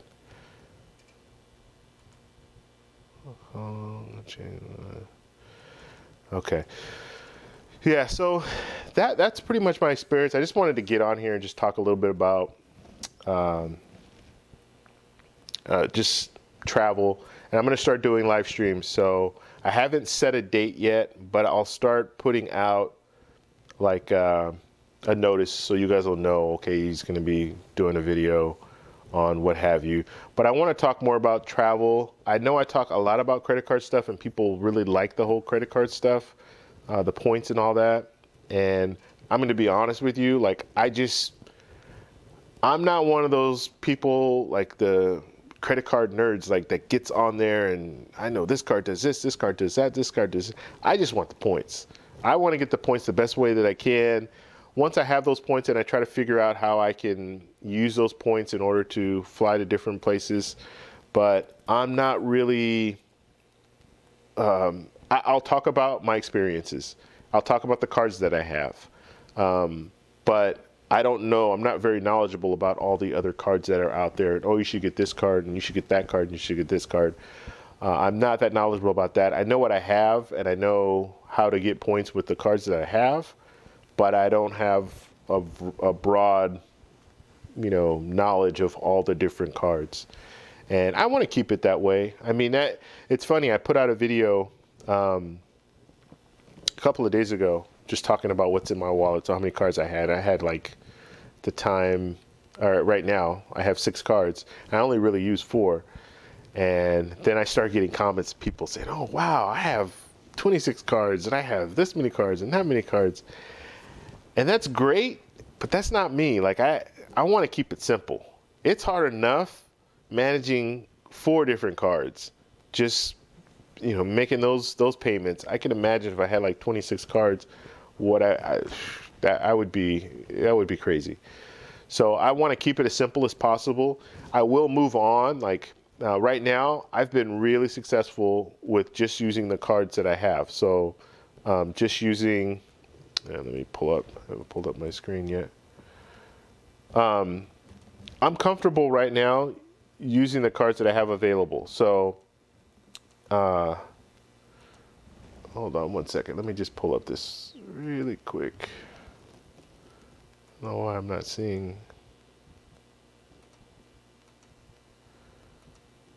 Okay. I'm just trying to pull up all my info here so I can see where everybody is. Okay, there we go. So I'm comfortable just using the cards that I have. So I have 4 cards. I'm comfortable with that. As long as I'm comfortable and I'm able to travel where I want to go, when I want to go, then I'm fine. The only time that I will start branching out to get different cards is when I'm running low on points and now I'm looking at the different opportunities. But I don't just jump at cards. Like you have people that will, oh, the Amex Gold is out. I'm going to get that card because it's limited edition, rose gold. I'm going to get that because I want to have that card. If I see a need to get that card, then that's when I get the card. So I'll keep the cards that I have now. The points that I have now, I'm doing really good as far as is maximizing my points and being able to pretty much travel when I want to travel. Now, if I get to the point where my points are getting down to a point where I think, oh, you know what, I need more points in order to go on the next trip. And I like to travel at least 4 times a year. So every 3 months I like to go somewhere out of the country. So when my points get low, that's when I'll start thinking, okay, yeah, let me look into getting this card or getting that card. And that's kind of been the way that I've been working everything. So as long as I'm fine with it, as long as I'm working, as long as I have the points that I need, then I'm okay. Now there's some benefits that I'm missing out on. Like I wouldn't mind getting American Express Platinum just for the Centurion lounges because I'm missing out on that. And I go to different airports. I go to San Francisco. Every time I go to San Francisco, I see that Centurion lounge and I'm thinking, oh, I want to get in there. So different things like that I might consider at some point getting that card for that reason. But right now, I mean, I'm fine with what I have. Like everything that I have right now is good. So let's see. When are you going back to Medellin? I'll be there in January. Oh, wow, Clifton, you know what? I love Medellin. I'm going to tell you that right now. Like that, and I have another video that I'm working on right now, and I'll be putting it out. I put one out already, but I'll put another one out. And that place, man, wow. Clifton, what are you going to be doing out there? Are you going out there for business? Are you going out there for fun? So I fell in love with Colombia like 8 years ago. I went to Bogota and I went to Cartagena. And it was the first time that I ever left the country. Like, I've gone on cruises like in Los Angeles, California. We have a few different cruise liners that will go. We have San Pedro Port, we have Long Beach. I think those are the two major ones. But they'll take you out, and you can go to Mexico. So Mexican Riviera, so Cabo San Lucas and Ensenada and some other places. But they'll take you, or they even have party cruises just for the weekend. So from like Thursday through Sunday, or Thursday through Monday, they'll take you out and you do like they call a party cruise, where you go and they'll take you to Ensenada, but you're pretty much just partying on the boat. So that's kind of been my experience outside of the country. That was pretty much it for the longest. And then finally, when I went to Colombia for the first time, I loved it. And so that was 8 years ago. And then it took me another 5 years before I started going again. And so I took another buddy out to Cartagena and had a really good time. And I still hadn't been to Medellin yet. So I went to Bogota, Cartagena, and I hadn't been to Medellin. So those are the only two places, Bogota and Cartagena. Bogota it's a capital city, really busy, not really my vibe. It was more, and it's higher elevation, so the air's thin and you feel like lightheaded. I don't know. I didn't really get a good feel for that place. But Cartagena I really liked. Although it was really hot and humid, it was a nice Caribbean vibe town. I like that.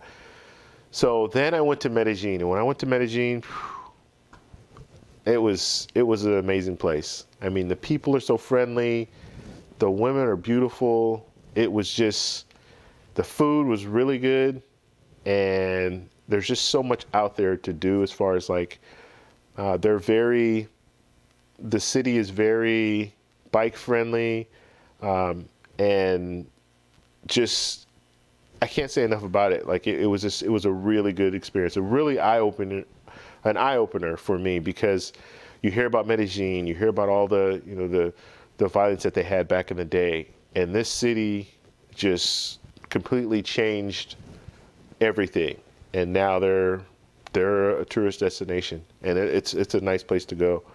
And I tell all my buddies, like, hey, you should go to Colombia, you should go to Medellin. You'll have a really good time, because it's really a nice place. So I can't say enough about that. I'll probably do a live stream one day where we just talk about Colombia, because it's a hidden secret. There are a lot of people that are afraid to go there. There's nothing to be afraid of. It's a good place. Okay. And so to answer your question, you got me on a tangent about Medellin. I'd like to go back in March, April or March or April, I should say. That's the plan. And I'd like to stay there a little. Like, I haven't gone. I want to stay in Medellin longer, so like at least 10 days. That's my plan. Okay, Quibili, happy holidays to you too, and thank you for stopping by. Let's see. So you're going for fun, Clifton? Cool, man. You got to get some video and some pictures and post them so we can see them. Do you do any like vlogging or anything like that? And you're gonna be in El Poblado, okay? Yeah, El Poblado. That's where I stayed. That's a nice place. El Poblado's nice. Very busy. Have you been there before, or is this the first time? Okay. Let's see. Yes, David, Amex Platinum is great. It gives you Hilton Honors Gold, Marriott Gold. Yeah. Yeah, that's cool too. I didn't even think about that. So Seven's saying that the American Express Platinum gives you the Hilton Gold and the Marriott Gold. And it's good to have at least some status. I usually stay at Hyatt properties. That's kind of my thing. That's what I like. I'm not really into Hilton. I've had some pretty bad experiences there, but Marriott, I would be open to that. Yeah. Yeah, so like I said, when it comes to the cards, the credit cards, when I see a need, then that's when I get the card.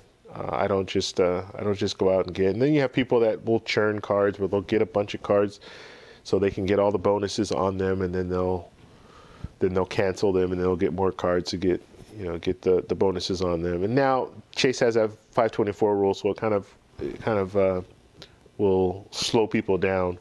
But yeah, I'm not into that. I just get what I need. And if it's a good example, the last trip I went on a couple months ago, I started looking at my points. I'm like, okay, my points are getting down a little low now. I still have another good 2 trips that I can take, 2 flights somewhere out of the country if I want. So I'm still good. So that will set me up for the next 6 months, because if I take 2 trips, that's about 6 months. And then maybe over the summer of 2019, that's when I can start thinking about, okay, yeah, or maybe plan a little ahead, get a couple of cards in 4 months from now, just so I'll still have some points.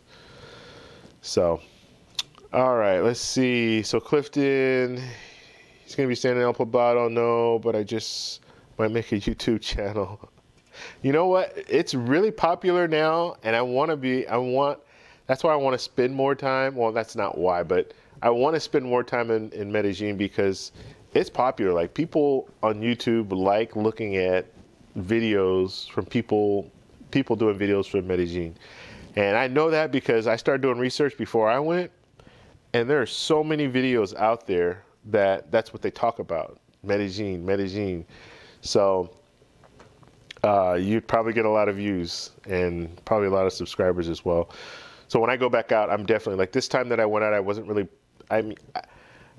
I do video, like, I've done videos in the past. Obviously, I have this channel and everything, and my focus was more on photography and not the video side.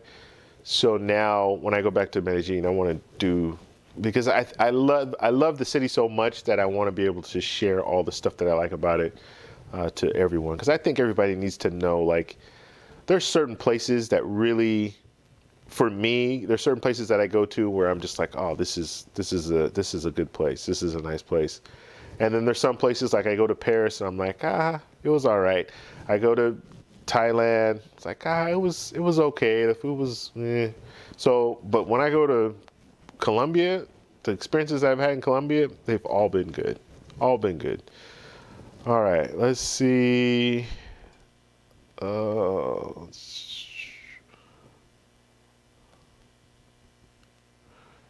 Okay, so Robert's talking about the middle ground is open cards that have great first year value, but also have good long term. Yeah, that's true. I agree with that. So basically saying that when it comes to credit cards, get a card that has a good value as far as a bonus, and then also has good long term value. So as far as earn possibilities, you can earn a lot on that card. That way you can keep the card for a longer period of time. You don't have to feel the need to dump that card and get another card, because you can get value long term. So I definitely agree with that. By the way, I'm here in SoCal also. Cool, Clifton. Where exactly are you? I mean, you don't have to give me your address, but just what city in SoCal do you live in? Let's see. 7. Hilton Gold, Marriott Gold, Match, Wyndham Diamond. Okay. Yeah. And 7, when it comes to hotel stays, I've kind of gotten over it. Like, I used to be really into staying at the hotels, right? But I only really do it now if I travel by myself. So, and I don't travel by myself very often, but if I travel by myself, I'm usually going to get a hotel. Or if I'm traveling with a significant other, I'm going to get a hotel. If it's a girlfriend, I'm going to get a hotel. But if I'm traveling with one of my buddies or a few of my buddies, we're going to do Airbnb.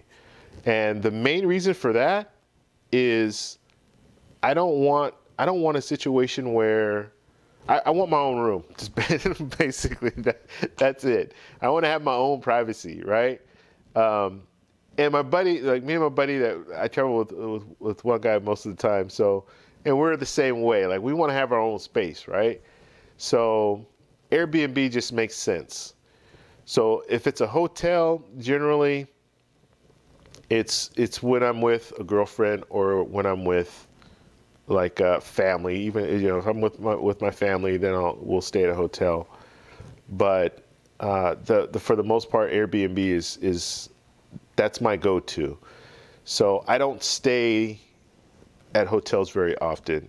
And if I do, it's usually going to be Hyatt. That's kind of the way that I see it. But 7, it's good to have the American Express Platinum because now you have other options, right? So the big problem with Hyatt isn't, they don't have a footprint everywhere. And I saw that they just merged with another smaller hotel chain where now they'll have some more hotels that are available. But for the most part, their footprint is the smallest among the hotel chains.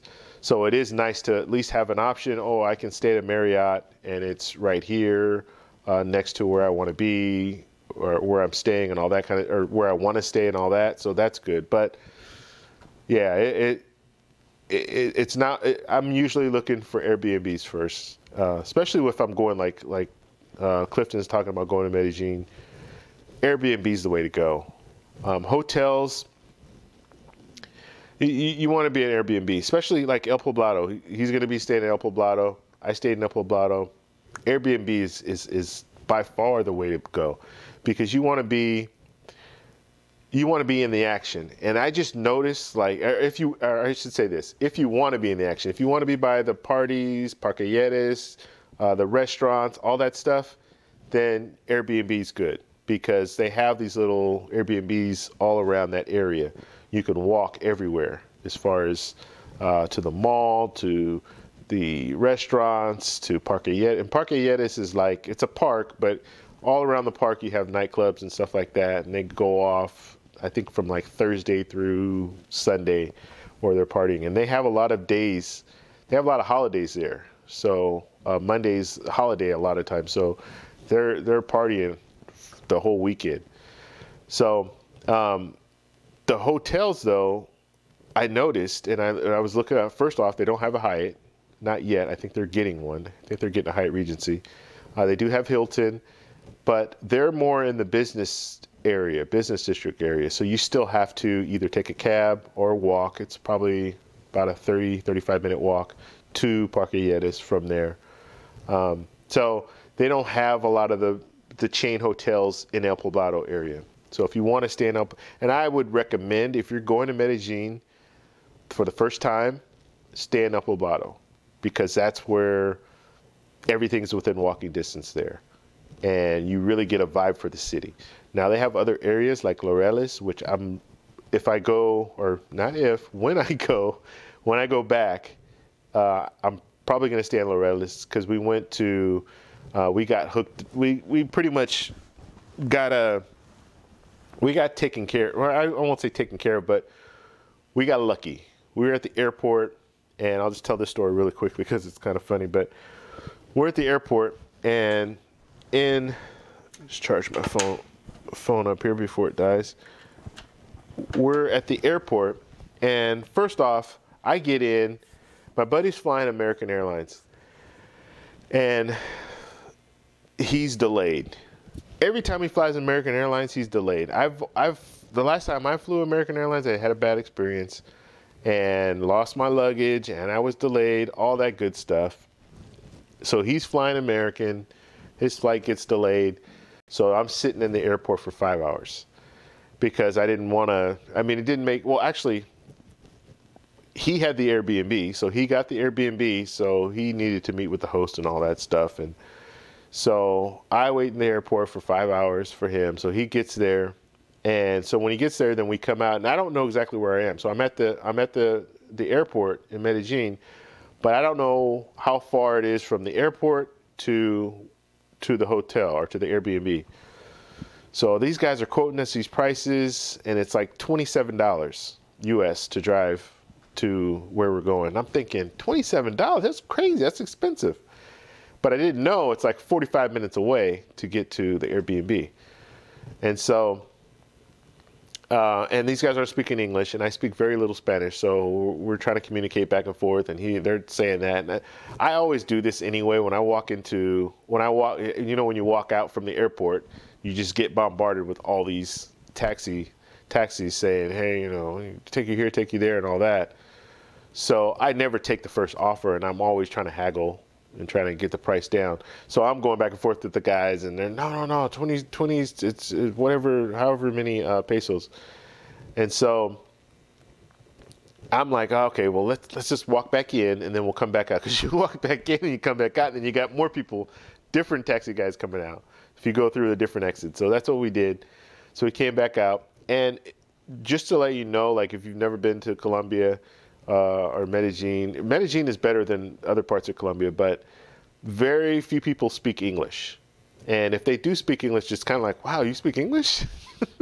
It's not like if you go like to Mexico, you have people that speak English, but in Colombia, it's very few people speak English. So we're out there, we go back out through the other exit, and they have Uber out there, but Uber is not technically legal, so it's not regulated. So they're not supposed to you're not supposed to be able to catch Uber from the airport.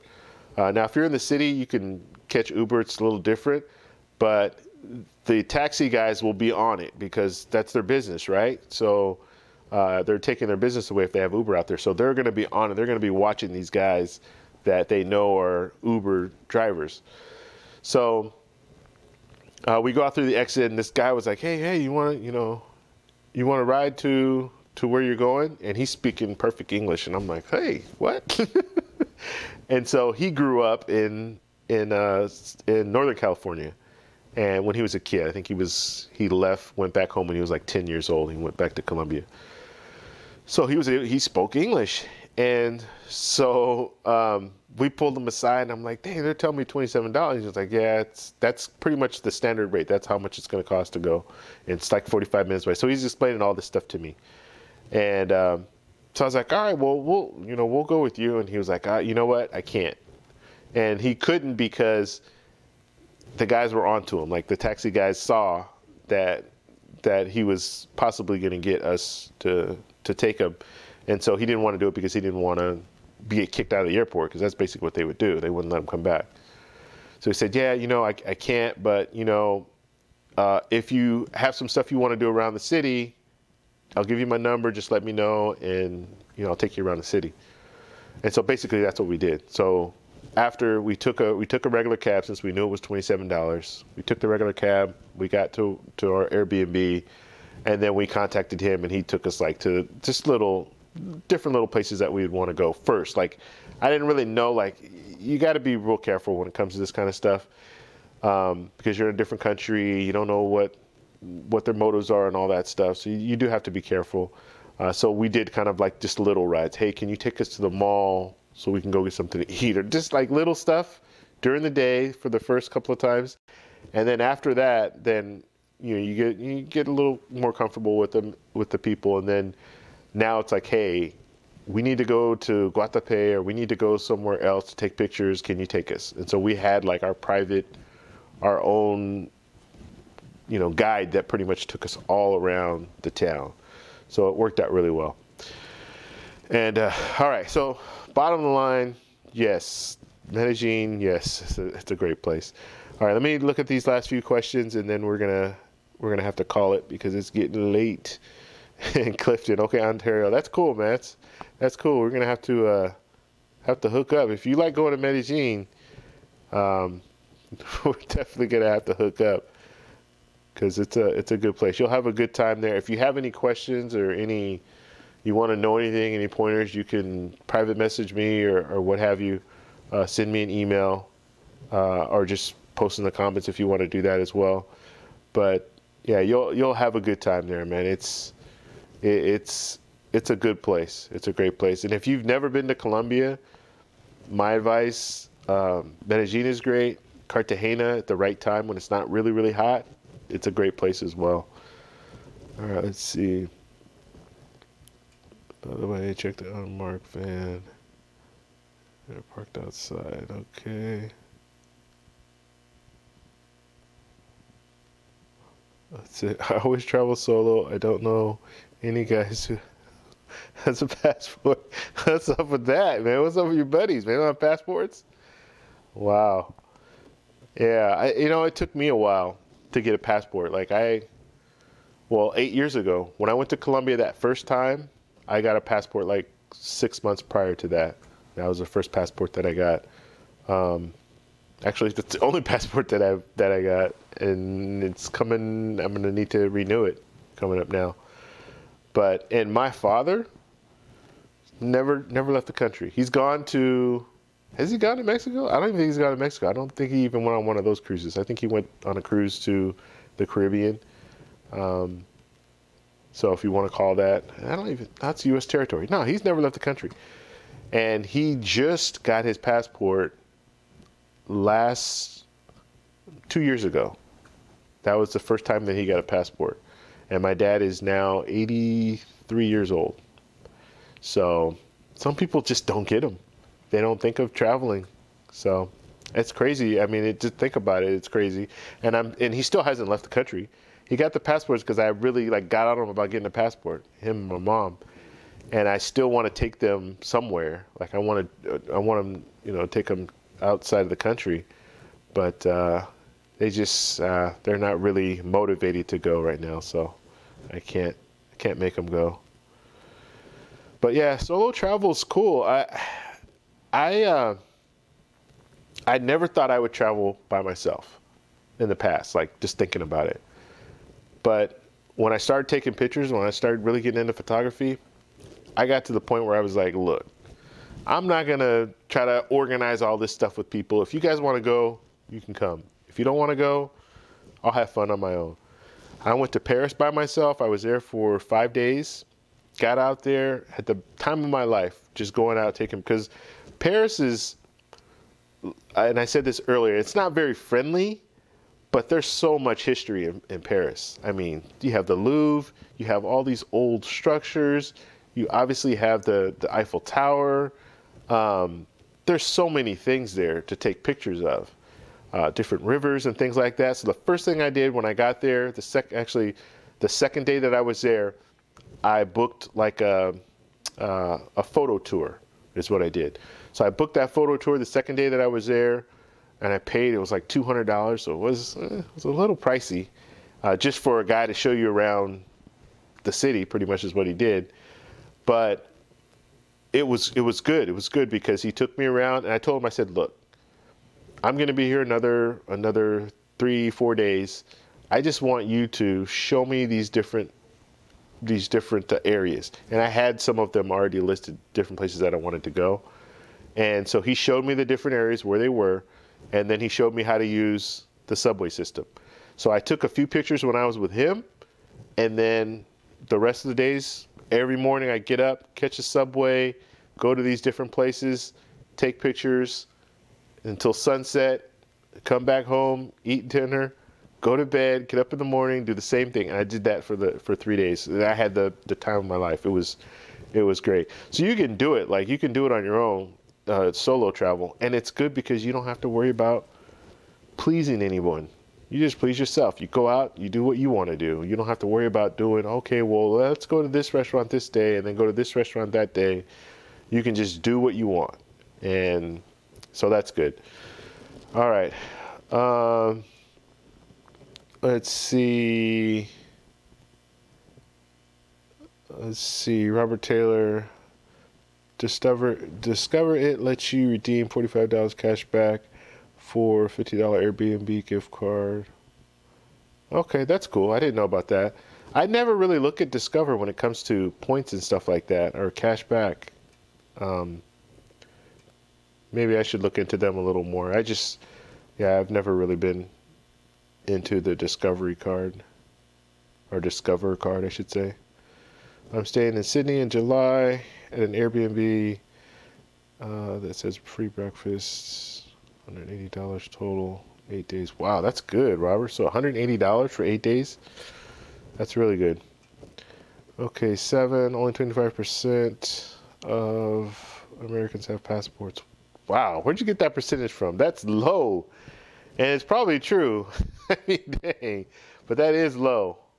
That's amazing. Like, you have to get you got to get a passport. Like, why wouldn't you? Just to have it. You never know when you might want to go somewhere, and just to have it's also another form of ID. So you have another government issued ID.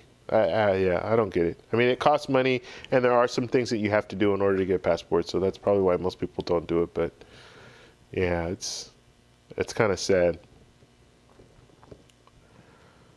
Planning your first trip to Europe in January. Any tips on choosing between hotel and Airbnb?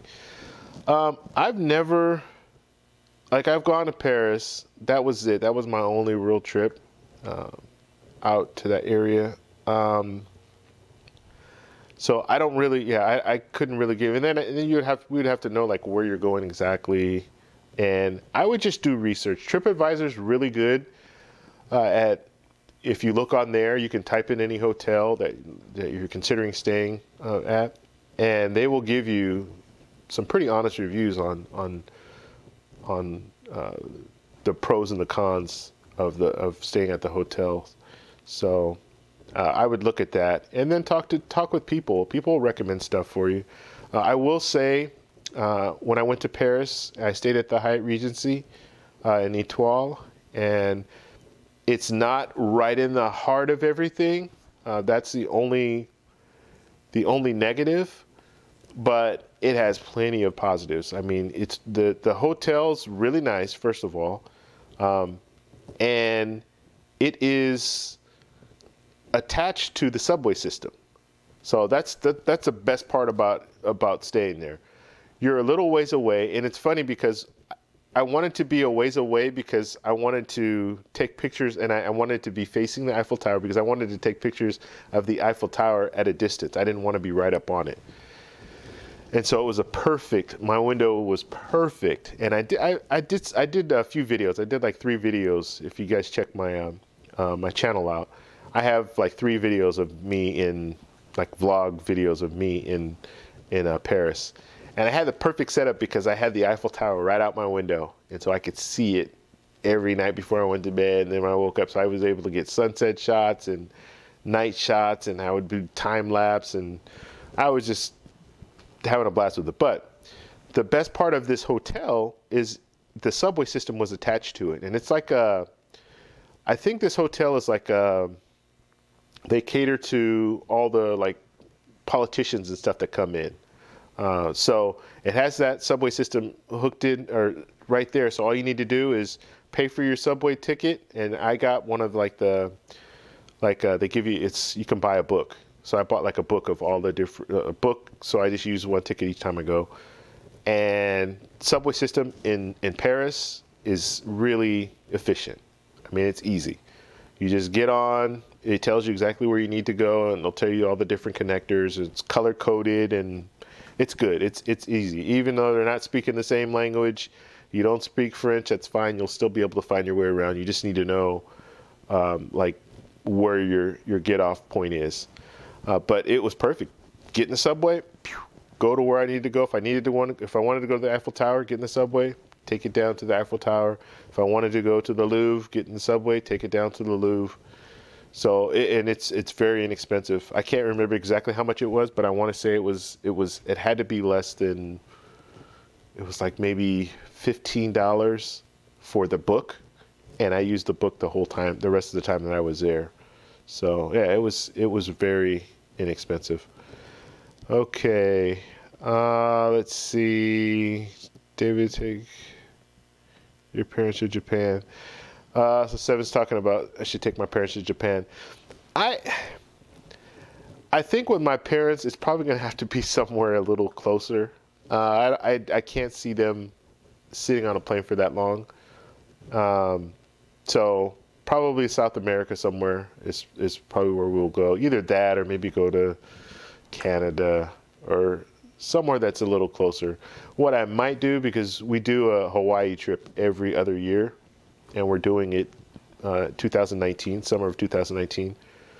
I might try to see if I can get them to go from Hawaii to maybe like New Zealand or something like that, or maybe even Japan at that point. Because it'd be fine if we go to Hawaii, we stay in Hawaii, and then we go to, somewhere Japan or New Zealand or something like that. I don't know why I keep saying New Zealand, but anyway, we go to Japan or we go somewhere there, and then come back to Hawaii for a day or two, and then come back home. They'd probably be fine with that.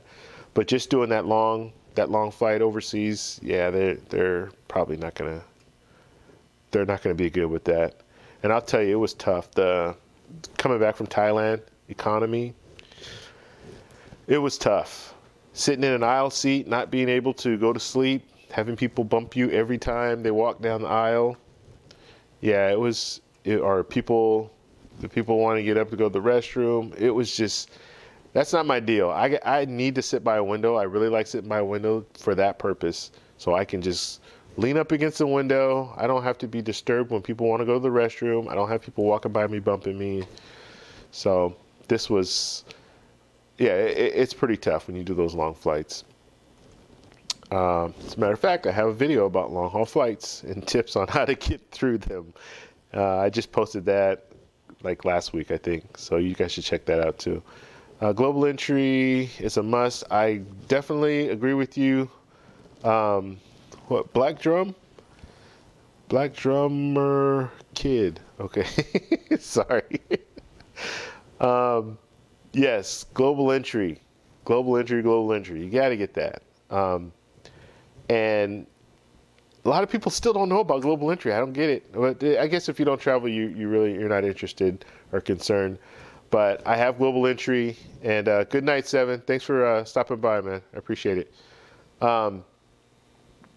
Yeah, if you have global entry, it just makes things so much easier. The lines are shorter. You're in a separate line. You don't have to take your shoes off. You don't have to.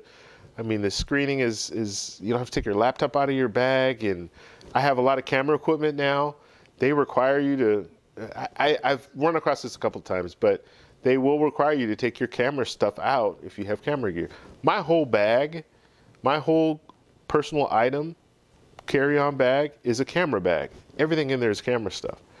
So, yeah, it's a pain to take all that stuff out. When I went to China, and this is weird, but I went to China, did the layover in China. I was going to Thailand, but I had to do the layover in China in Beijing. I had to go through a checkpoint there, and I had to take all my stuff out. Kid you not, it took me at least 15 minutes to get all my stuff back in the bag. So because when it comes to me and my camera stuff, I want to make sure everything is in the right place. So I have kind of my whole setup, how I put all my stuff in the bag and all that. And so now I'm taking everything out and it's going through the screener and then it comes back through. And then now I have to figure, okay, I need to put this here, put that there, put this here. And it's just, yeah, it was a nightmare. So yeah, global entry is definitely the way to go. Now, the global entry doesn't, in Beijing, they don't care anything about global entry. You know, you're on there, the global entry, they don't recognize global entry. Global entry is just for you coming back from a foreign country into the U.S. So when I go back through, in my situation, I flew to San Jose, from Beijing to San Jose. Now I go through global entry. They have these little kiosks when I get back. I put my fingerprints down there. I put my passport in there. I answer like 5 questions. They spit out a little ticket with my picture on it, and I go straight to customs. And I go through a separate customs, show the guy the guy or the girl my ticket, and he's like, "Okay, have a good day," and I'm out. The other people, they have to go and wait in immigration and wait to go through, and it's usually a line because everyone that's getting off that plane is going through that same customs checkpoint. So you got to get that. And then with global entry, you also get TSA PreCheck, and TSA PreCheck is for traveling within the U.S. So if I'm traveling within the U.S., I go through a separate line. That's where I was talking about the whole, you don't have to take your shoes off and all that stuff. So you get those both together by getting it. And actually, I'm going to need to renew that. I think I only have 1 more year on that. Then I'll have to renew. I think every 5 years you need to renew that. All right, let me do these last few questions, and then I'm going to have to get out of here. It's getting a little late around here. Yeah, so we talked about that. Yeah, they all love it in Japan. I would like to go to Japan too. I've never gone, so that's something I'm interested in. Thanks for the stream, David. Okay, Robert, take care, man. I appreciate you stopping by.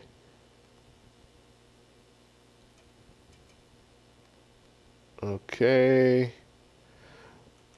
Yeah, China, they inspect lenses and everything. Yeah, they expect everything there. I mean, it was, and I have these little, it's funny. It's not funny because I was mad about it, but there's nothing I can do, and I just want to get home at that, I just wanted to get home at that point. But I have these little magnets, and they're like, they're probably about that big, like a magnet like that size, and it has a little quarter 20, like a little tripod thing, so I can attach a tripod to the, basically what I use it for is for cars, and it's like rubber, so it's a magnet, but it has rubber over it, and you can, like if you're in a car, you can just put it on the dashboard, you can put it on the either front, or you can put it on the hood, and you can put your little action camera on there, and it's really strong, like it's not going to come off. It takes a lot just for you to pull it off. So I had 2 of those. If I only had one, I would have gotten away with it, but I had 2 of them, and my whole thing is, when it comes to gear, you always want to have a backup, right? Because you're in a different country. If you lose one, then at least you have another one. And I started doing this where I would like just put it on the hood, like on the rides. Like in Thailand, we go to different places. Like when we went to Krabi, which is an hour and a half away, I just hooked it up on the top. And we just rode the whole way down there, and I had it hooked up to like a power bank, so I was able to, the battery wasn't an issue, and so I just filmed the whole ride, just for whatever, just did it. So I would do things like that. Anyway, I get to the checkpoint. I'm coming back from Thailand to Beijing, and then I'm on my way to the U.S. They go through all my stuff again. So I had to go through the same checkpoint thing. This time it was a little different though, because I flew well, I don't know why. Well, United didn't have this setup, but I flew Hainan Air back from Thailand to China, or to Beijing. So, and this is the first time this has ever happened to me, and at first I was a little nervous, but flying from Thailand. I was flying business class from Thailand to Beijing, and when I got to Beijing, usually they don't have a lot of terminals where they have like the jetway that comes or the plane parks right up next to the terminal, and then have the jetway that comes out, and then you just walk out and you're right in the airport. They have a lot where they just park out in like the parking lot, I guess, of all the airplanes, and then they'll bring buses to come pick you up and then take you. So they have a lot of those. And so we get off the plane and we're on the tarmac, right? So we're coming down the tarmac, and I'm walking, and there's this guy standing there with my name on his sign. And that was the first time that's ever happened to me in another country. And I'm like, why is my name on it? Where are they taking me? Right? That's the first thing I thought of. But it was like the VIP. So for the business class travelers, they have that. So they offer that service. So basically, he was my guide pretty much, or escort. So he brought me in, took me to where I had to recheck all my stuff, and it was just me. So he was able to take me through, and that's where the lady saw, and I'm getting on a tangent, but basically the magnets were stuck together, and so she pulls them apart, and she was like, oh, no, you can't have this. And she took them. And it's like $50. It's like $25 for each one. I'm like, oh man, yeah, but they go through everything. And yeah, it was crazy. So that was kind of a nightmare. All right. Guys, I really appreciate you stopping by, and I will be doing a live stream at least once a week on here, and I haven't set the date yet, and it might actually be Sunday. Sunday is a really good day for me because I'm off on Mondays, so I can do Sundays, and I can run kind of late like tonight, like it's 11:30 over here in California. So we'll probably do that, but we'll talk about different topics on each stream, and I really appreciate it. I really appreciate you guys stopping by, and if you're new to the channel, please consider subscribing, and we'll definitely. I'm more along the lines. I want to start a community. Like I started this channel way back, And it was a variety of different things. I started with just photography. And if you look at all my different videos, you're probably like, wow, he's got videos on all kind of stuff. So I started out, it was just photography, and then I did all these different little things that I put on here. I really want to make it more about travel, and my focus is how to get to these different destinations on a budget. And my major thing is photography, travel photography. So I will talk about camera gear, I will talk about that kind of stuff, but I also want to talk about how to get to these destinations, because if you can't get there, then you can't take the pictures there, right? And that's one thing that I've learned. It costs a lot of money to travel. It can cost a lot of money to travel, but it doesn't have to. And there are ways to make it affordable. And the Chiang Mai trip, like I said, it cost me to fly there. It cost me $320, something like that. So that's like an incredible price, and you're flying business class most of your legs. So it works out, and you just need to, you need to kind of figure it out, and we can help you figure it out. I can help you figure out how it works for me. Now, everyone has different experiences, and just like on here, I'm not an expert when it comes to credit cards and stuff like that. And there are a lot of people on here that know a lot more than I do, but I know what works for me. And I know what's worked in the past, and I know that I've been able to use points to travel to places that I would never even dream of traveling. When I went to Paris, that trip, and I did a video about that trip was under $500 for me to go to Paris and stay there for 5 days. And part of it was because the hotel made a mistake, and they honored their mistake. And the other part was I was able to book my flight using points and book my flight back. That was the big thing, because I booked a flight back, and that was first class, and that was the best experience I ever had. That's one of the best experiences I've ever had traveling, period. Actually, it is. Now I think about it, it's the best experience that I've had traveling, period. Flying first class back from Paris, or actually it was from London, because I flew to Paris and then I flew from London to the U.S. And it just, I mean, you realize, and these tickets, these first class tickets, one way, that ticket was $6,500. And I did it with points. I paid $300 cash, and then I was able to use my points to do it. So it works. All right, so if you haven't done so already, please subscribe to the channel. Please give me a like if you like the video, and I will talk to you guys in the next one. Bye.